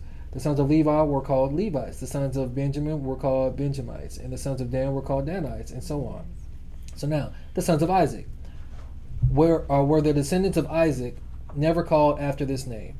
And Elohim said unto Abraham, let it not be grievous in thy sight because of the lad, Ishmael, Abraham's firstborn son, and because of thy bondwoman, and all that Sarah has said unto thee. Hearken unto her voice, because in Isaac shall that seed be called. So Isaac, right? Notice also that this same statement is repeated twice in the New Testament. Romans 9:7, Hebrews 11:18. Why did Yahuwah Elohim solemnly declare in 3 different places in the Bible that Abraham's seed would be called after the name of Isaac, if he did not mean exactly what he said? Where and how in history were the progeny of Abraham and Isaac ever called the name of Isaac? The names Saxon, Sakason, and son of Sakai all definitely refer to the sons of Isaac, right? Wow. So they're supposed to be the sons of Isaac. Now, there's been a hijack. There's been a great hijack, so now we're going to keep going. Before we pursue further the derivation of the word Sakai, we consider historical evidence proving that the Anglo-Saxon peoples have descended from Shem. We have already noted that License made this Run that confession. back. Yeah, You don't can't gloss just over that. go Oh, back. I didn't know that y'all heard Go back. that. Yeah, Okay, go it back. says, Shem, SHEM. yeah. Okay. Before Okay, before we pursue further the derivation of the word Sakai, Okay. we will consider historical evidence proving that the Anglo-Saxon peoples have descended from Shem.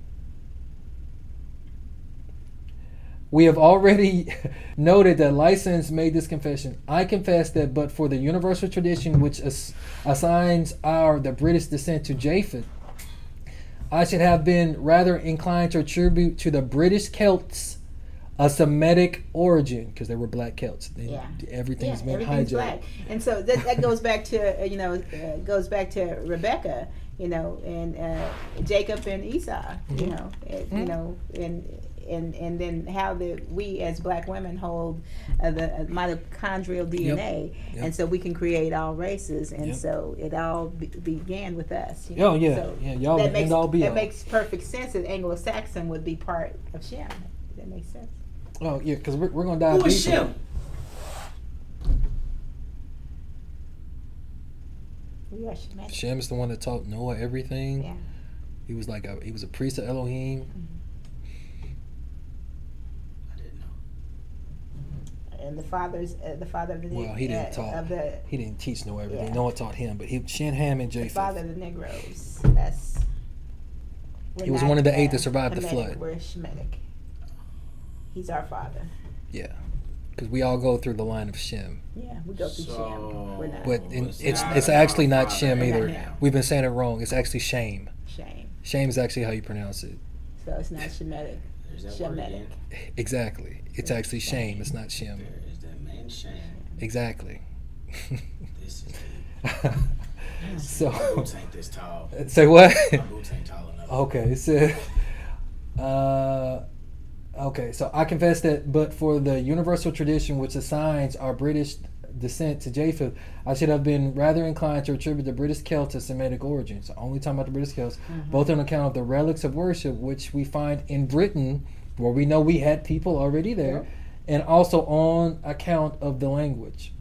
It's on our British ancestors, page 18. And it says, then shows that there are literally thousands of words in English language which come from the Hebrew language. Thus, I propose to show in the course of these pages, when we come to the relics of British worship remaining in the country and remaining with little variation or corruption, their aboriginal names, the remarkable similarity between those names in the Hebrew and Chaldean languages. So, who are the Aborigines? The Aboriginal people. Us. We're the original everything, right? Yep. Then points out that many of the old British families have Hebrew names. Now, whatever may be the historical value of the Welsh poems, it is undoubted that Tallis, in his Angar, I can't even say that word, says that his lore had been declared in Hebrew. Hebraic is what they would call it. Jumping down, says, yet this we gather from the names attaching to the British monuments still remaining among us when divested of modern corruption, that there is a strong affinity between these British names and that language of which Hebrew is either the original or one of the earliest offshoots, and that before Hebrew, Chaldee, or some other very near cognate, must have been the language of the first inhabitants in this island, my bad. I'll jump down. We cannot avoid the conclusion that our British ancestors were devoted to that kind of worship which they brought with them from the East, whence they came at a very, very early period, even close upon the patriarchal times of the Holy Writ. So I'm trying to show you, like, they just be... So, Bilbo Baggins, Anglo-Saxon name. The Anglo-Saxons were actual Israelites, right? Especially the... Baggins to travel. We. Yeah. Hmm. Yeah. So now there's another thing. So all these wars in this movie franchise happen in Middle Earth, right? Mm-hmm. So this is actually a picture of Middle Earth. What do you see? Is that King Solomon's castle there? Mm-hmm. Get closer. That's what it looked like to me. Yeah. So you see Chaldea, you see What? Arabia. No. Hold on. Arabia. Hmm. Europa, This is Europe. what the actual Middle Earth is, not what they show you on the movies. So 'Cause I was about to look that Jerusalem. map up. Okay. In Africa. That's if every continent on Earth was raised up in one spot. So check this out. So the reason why I say this, right, because everything that they're taking from this is either in the Bible or is from the world, right? Okay. What does Mediterranean mean? Don't know.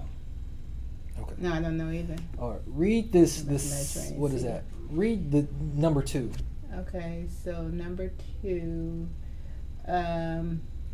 from medius middle, Latin is Mediterraneus, from medius middle plus terra land. So- more at terrace. So Terra's land, right? So the meta part, right, or medius part, it means middle. So Okay. all of this Middle stuff that happened is in called the Middle East, which would also be Middle Earth. Technically, Middle this land, would Middle technically Earth, this would be Middle the Middle West, but everything happened in Middle Earth, right? Everything happened over there. That's why I showed y'all that map, because this is actually Middle East. where all the stuff in the Lord of the Rings was happening in. They just didn't tell us that. Like, it was literally because that was the middle of everything. That's where all these wars and everything happened. So I was like, okay, well, that's crazy. How can I even find that? I found that map so easy and so fast, it didn't even make sense.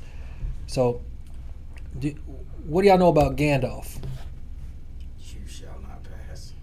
I never did watch Lord of the He Rings, was so I'm lost on powerful. this. He So- played Is he a Magneto. sorcerer? Yeah, he did play Magneto.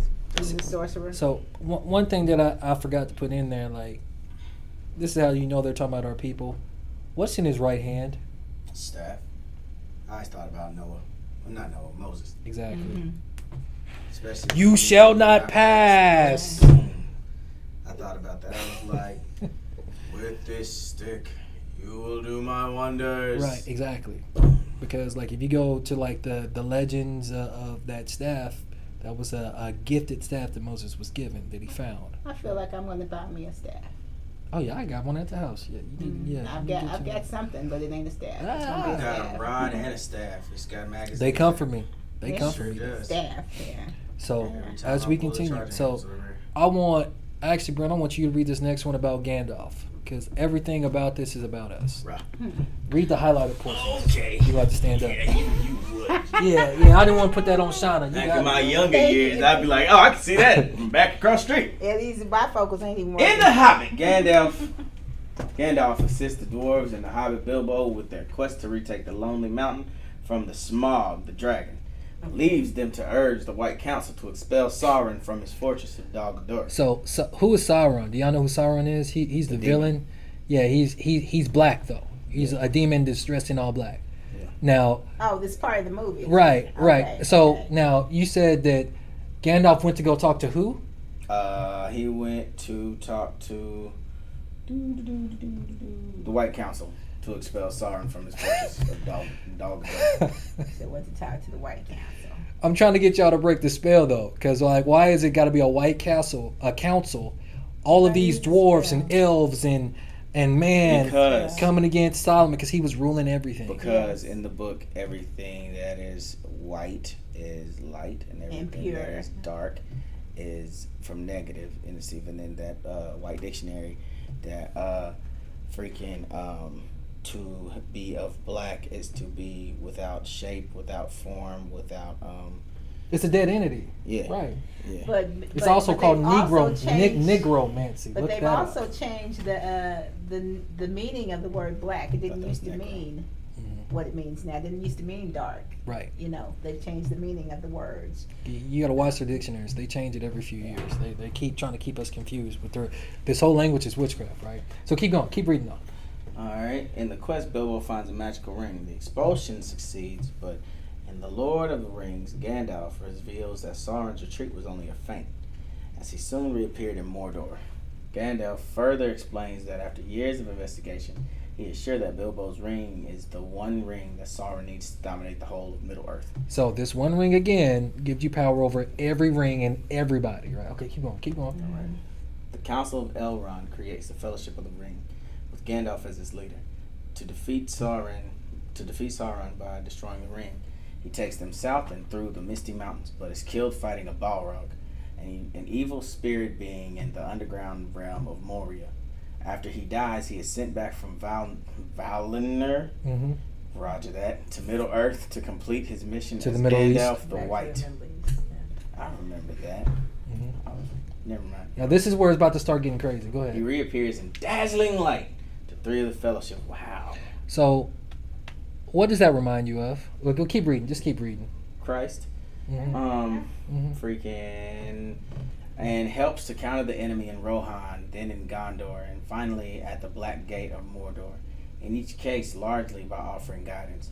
The victory is complete. He crowns Aragorn. Roger. As king before leaving Middle-earth forever to return to Valinor.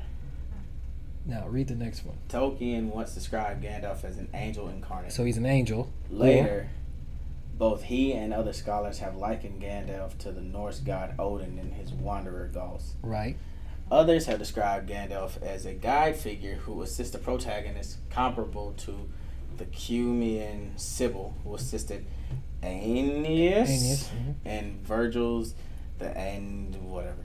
or to Virgil himself in Dante's Inferno. Scholars have likened his return in white to the transfiguration of Christ. So He is further described as a Go ahead. He's further described as a prophet, representing one element of Christ's threefold office of prophet, priest, and king, where the other two roles are taken by Frodo and Aragorn. Okay. So when I say they pervert stuff and they corrupt stuff, so what is Gandalf though? Gandalf is a wizard. How are you going to convert the savior to witchcraft? To witchcraft, yeah. But then they make people fall in love with these characters and keep us under a spell. So again, why does a white council want to expel a black power? So the reason why King Solomon is the Lord of the Rings is because he's Sauron. He's the power that's ruling. Now, that ring ends up corrupting or perverting him. And we're about to get into that. Okay. See. But yeah, that's why all the white council had to come and take out the great black power, because that's why they're trying to keep us down. Yeah. Because once we rise this next time, it's over with. And that's it's too late. And that's just like why they don't want to preach. What do they call that? They don't want to teach. Oh yeah. What Race they call that? race theory. Critical race theory. No, they don't want to wake us up. But it's not up to them. It's up to the Most High. It's too late. The awakening is already underway. All this. I don't mean to cut you off.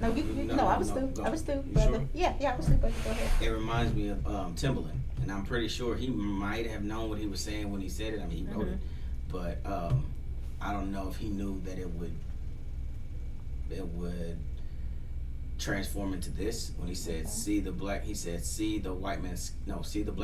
from the white man's powder. See the white man scared from the black man's power. I don't know if y'all remember that song when he said that. There was him, Missy, and I think Lil' Kim. And keep it up, we gon' show you how we party. I don't know if you remember that or not. Oh, okay, I sound stupid. All right. So when he said that, it was just lyrics. But then, like, if you really like felt it, which I did, I was like, yeah, and I was like super, like Black Panther at the time.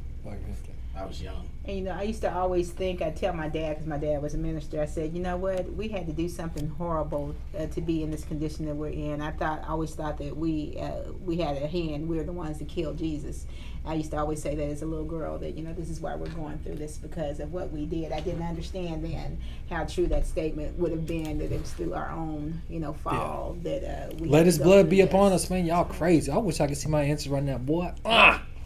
But that's okay. I forgive him. I prayed, and we just move forward from here. It ain't nothing but love. You're right. So what is iconography? In my mind. Iconography. So icons.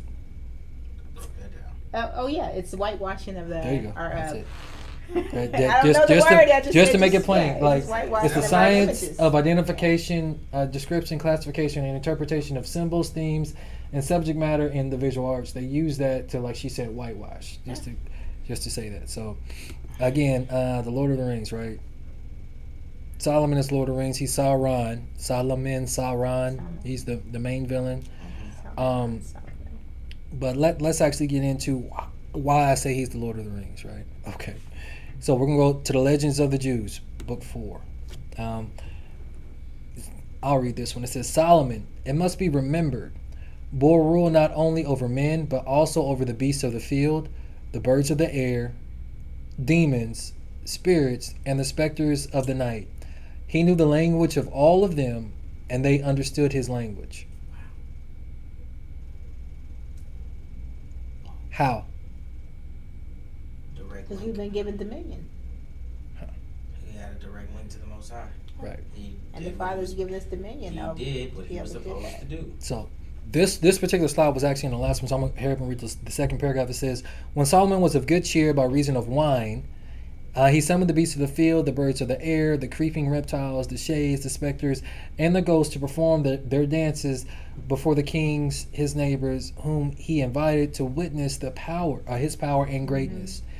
The king's scribes called the animals and the spirits by name, one by one, and they all assembled of their own accord, without fetters or bonds, with no human hand to guide them. So, now, Disney.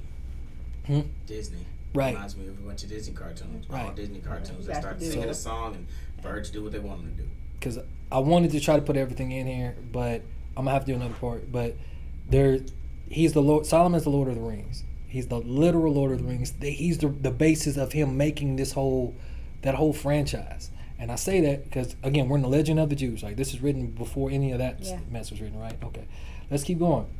It says the demons, still in Legends of the Jews, were of greatest service to Solomon during the erection of the temple. What?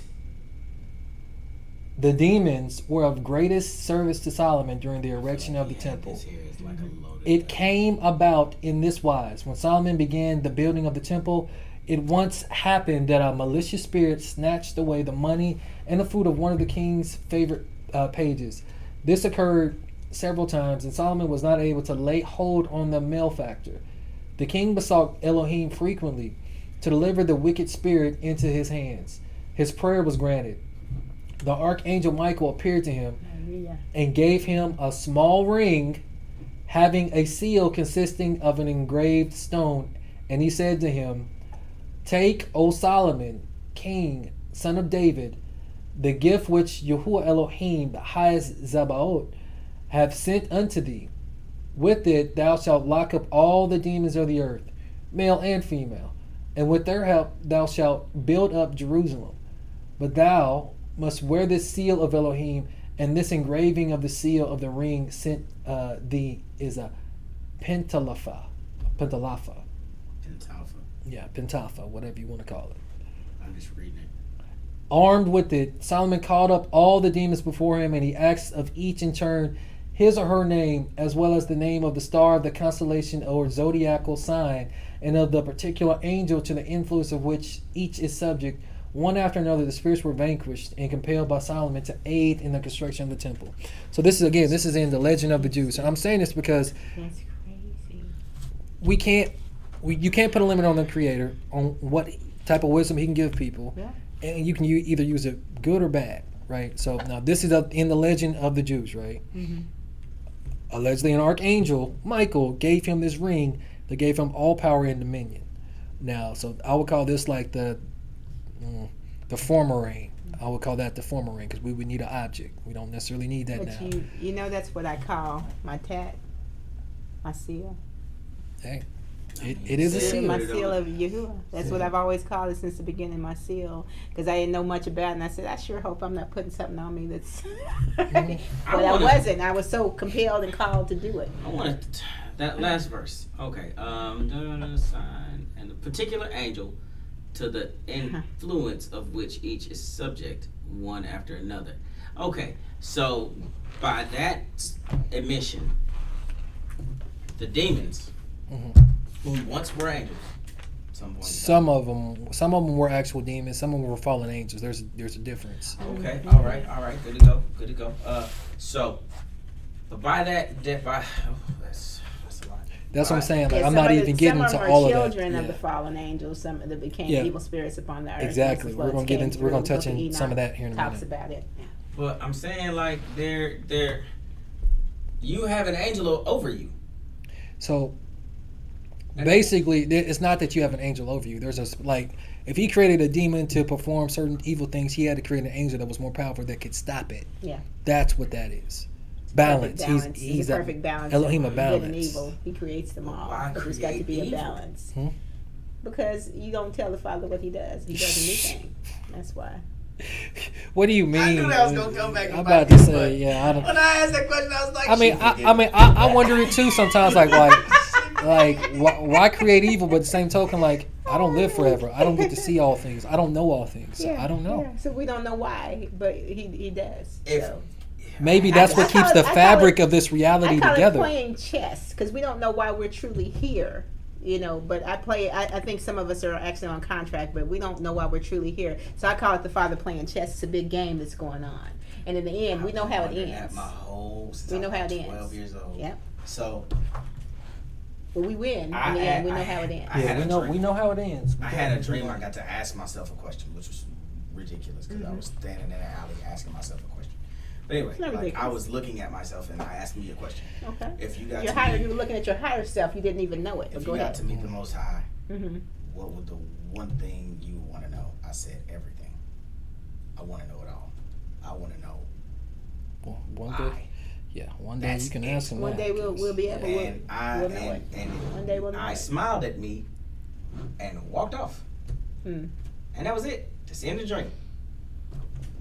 So I can tell you we have our higher selves, and as you said earlier that you didn't think that the Father could see everything.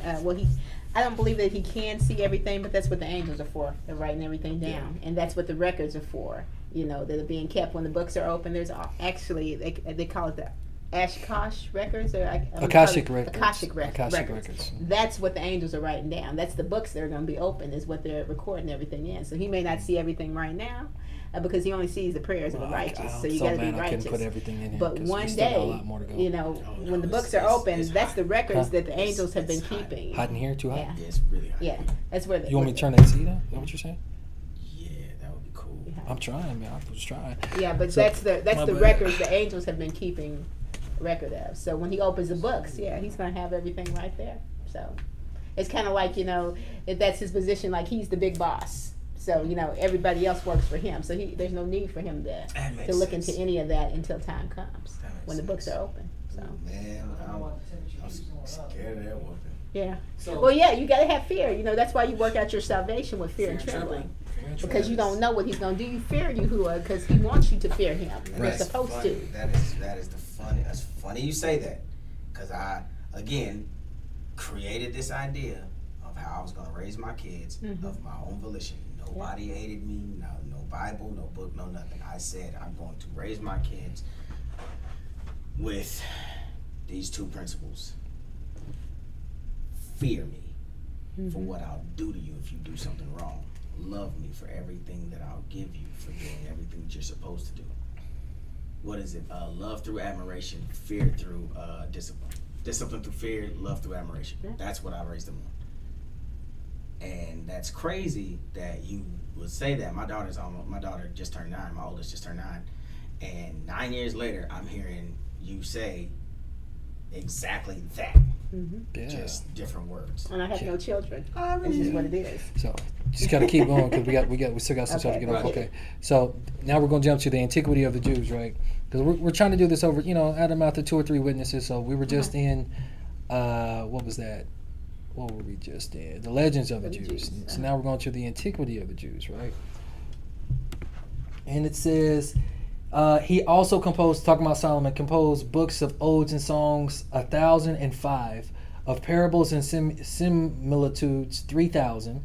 For he spake a parable upon every sort of tree, from the hyssop to the cedar, And in like manner also about beasts. So he was just that dude. He just knew everything about all sorts of living creatures, whereupon the earth or in the seas or in the air, for he was not unacquainted with any of their natures, nor omitted inquiries about them, but described them all like a philosopher and demonstrated his exquisite knowledge of their several properties.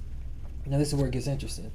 Elohim also enabled him to learn that skill which expels demons, which is a science useful and sanative to men.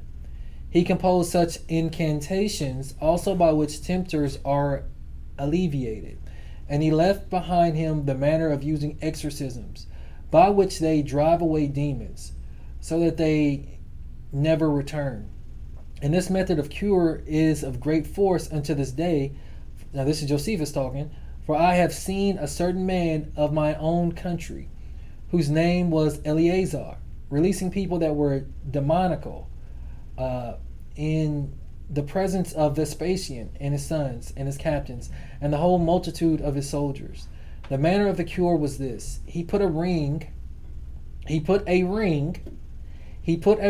that had a foot of one of those sorts mentioned by Solomon to the nostrils of the demoniacal or demoniac, whatever you say that. And after which he drew out the demon through his nostrils. And when the men fell down immediately, he abjured him to return into him no more, making still mention of Solomon, and reciting the incantations which he composed. And when Eleazar would persuade and demonstrate to the spectators that he had such a power, he set a little way off a cup of water, or basin full of water, and commanded the demon as he went out of the man to overturn it, and thereby to let the spectators know that he had left the man. And when this was done, the skill and wisdom of Solomon was shown very manifestly. For which reason it is that all men may know the vastness of Solomon's abilities, and how he was beloved of Elohim, and that the extraordinary virtues of every kind with which this king was endowed may not be unknown to any people under the sun for this reason. So that's the second source, talking about Solomon having rings, or a ring that could control demons, right? That is nuts. So now we're going to go to another one, the Testament of Solomon. Brandon, you mind reading this one? Testament of Solomon, son of David, who was king in Jerusalem and mastered and controlled all spirits of the air on the earth and under the earth. By means of them also he wrought all the transcendent works of the temple, telling also of the authorities they willed against men, and by what angels these demons are brought to naught, of the sage Solomon. Blessed art thou, O Lord God, who didst give Solomon such authority. Glory to the... I gotta come out there. My bad, dude. Okay. Glory to thee and might unto the ages. Amen. And behold, when the temple of the city of Jerusalem was being builded, and the artificers were working thereat, Orneus, the demon, came among them towards sunset, and he took away half of the pay of the chief devisers, little boy, as well as half his food. He also continued to suck the thumb of his right hand every day, and the child grew thin, although he was very much loved by the king. So King Solomon called the boy one day, questioned him, saying, "Do I not love thee more than all the artisans who are working in the temple of God? Do I not give thee double wages and double supply of food? How is it that day by day, hour by hour, thou growest thinner?" So that's three different witnesses. So are we in agreement that Solomon had power over angels or demons and whatnot through a ring, right? Yes. That's crazy. Okay. So I'm gonna read this next one. You're good, Brandon. I'm gonna need one of them rings. Say what? I'm gonna need one of them rings. Not if it makes you go. Why you think they had in a load of rings? It would drive you crazy because you got too much power. He became drunk with power. When the time comes. Oh, but that's why I said balance. that was the former ring though. Because in the latter ring, we ain't gonna need a ring, a trinket, a crystal. We don't need that. It's gonna be within. Exactly. That's what Yahusha was trying to be made manifest, right? Okay. But the child said to the king, this is continuing what you read, I pray thee, O king, listen to what has befallen all that thy child hath. And after he was all released from our work on the temple of Elohim after sunset, when I lie down to rest, one of the evil demons comes and takes away from me one half of my pay and one half of my food. Then he also takes hold of my right hand and sucks my thumbs, and lo, my soul is oppressed. And so my body waxes thinner every day. Because remember, that demon's sucking the life force out of his thumb.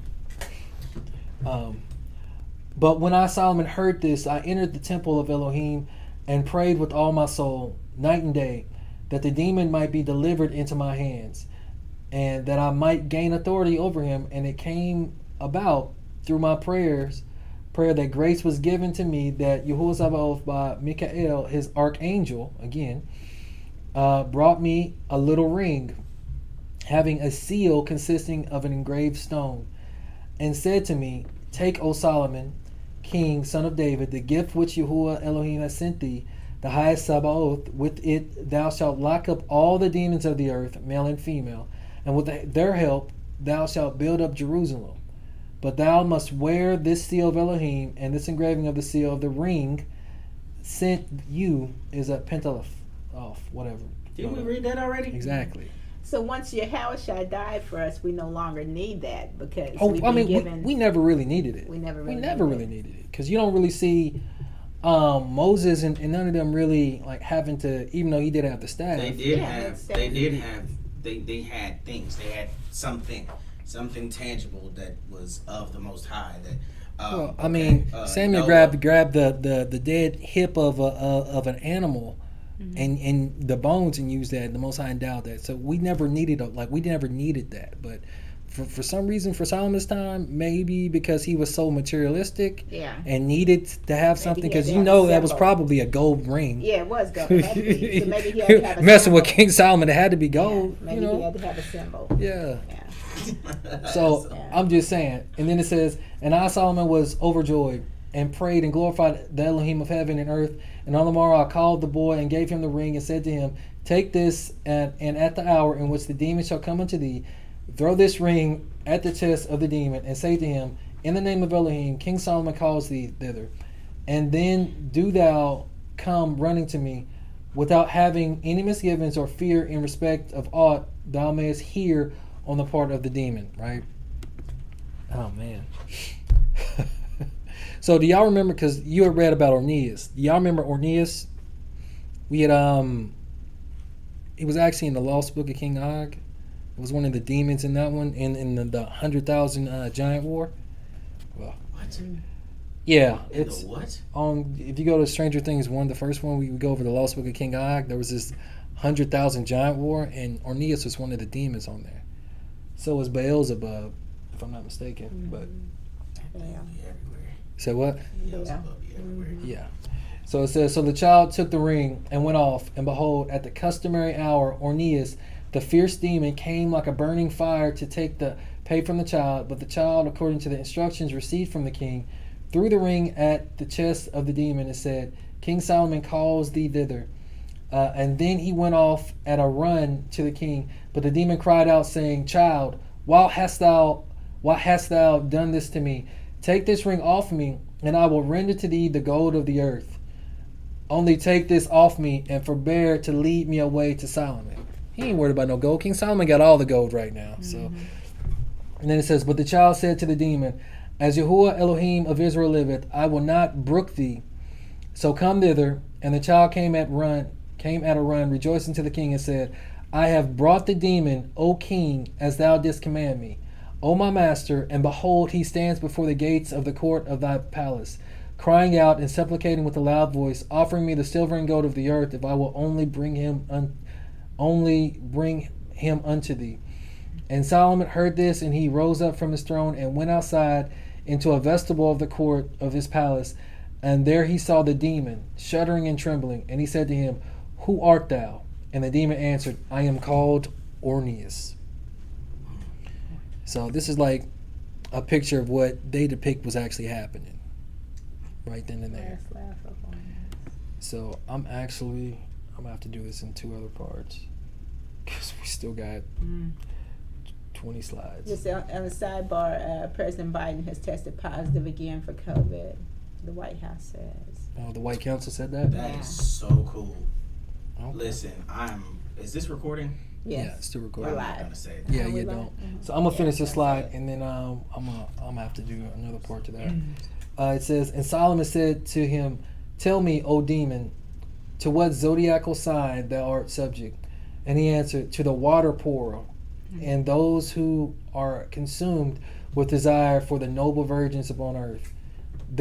These I strangle, but in case there is no disposition to sleep, I am changed into 3 forms.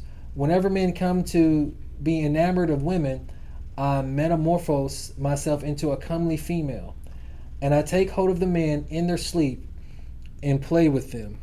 Succubus. A succubus. Wow. And after a while, I again take my wings and hide me to the heavenly regions. I also appear as a lion, and I am commanded by all the demons. I am offspring of the archangel Uriel, the power of Elohim. I, Solomon, having heard the name of the archangel, prayed and glorified Elohim, Yahuwah of heaven and earth, and I sealed the demon and set him to work at stone cutting, so that he might cut the stones in the temple. Because remember, they couldn't use iron tools, Yeah. which lying along the shore had been brought by the sea of Arabia. But he, fearful of the iron, continued and said to me, I pray you, King Solomon, let me go free, and I will bring you all the demons. And as he was not willing to be subject to me, I prayed, because he was trying to fight it, I prayed the archangel Uriel to come and succor me. And I forthwith beheld the archangel Uriel coming down to me from the heavens. Were you going to say something? So they're afraid of the iron. That's why you couldn't use iron. So Every the movie. demons, they can't touch the iron. Every movie you ever What's the seen is deal like that. with the iron? Do I need to get some iron? I don't know. That's a really good question. You ever notice that any graveyard has iron gates? Yeah. Unless they don't have Yeah. gates at all. That's true. Every Only movie iron. you see where there's vampires or werewolves or demons is iron, silver, iron, Yeah. silver. The statement "iron sharpens iron" is a lot of iron. Wow, Iron. who knew? Here, Yeah. Yeah. It says, and the angels, That's crazy. angel bade the whales of the sea come out of the abyss, and he cast his destiny upon the ground. Something about destiny. And that destiny made subject to him the great demon. And he commanded the great demon, and behold, Orneus, to cut stones at the temple. And accordingly, I, Solomon, glorified the Elohim of heaven and maker of the earth.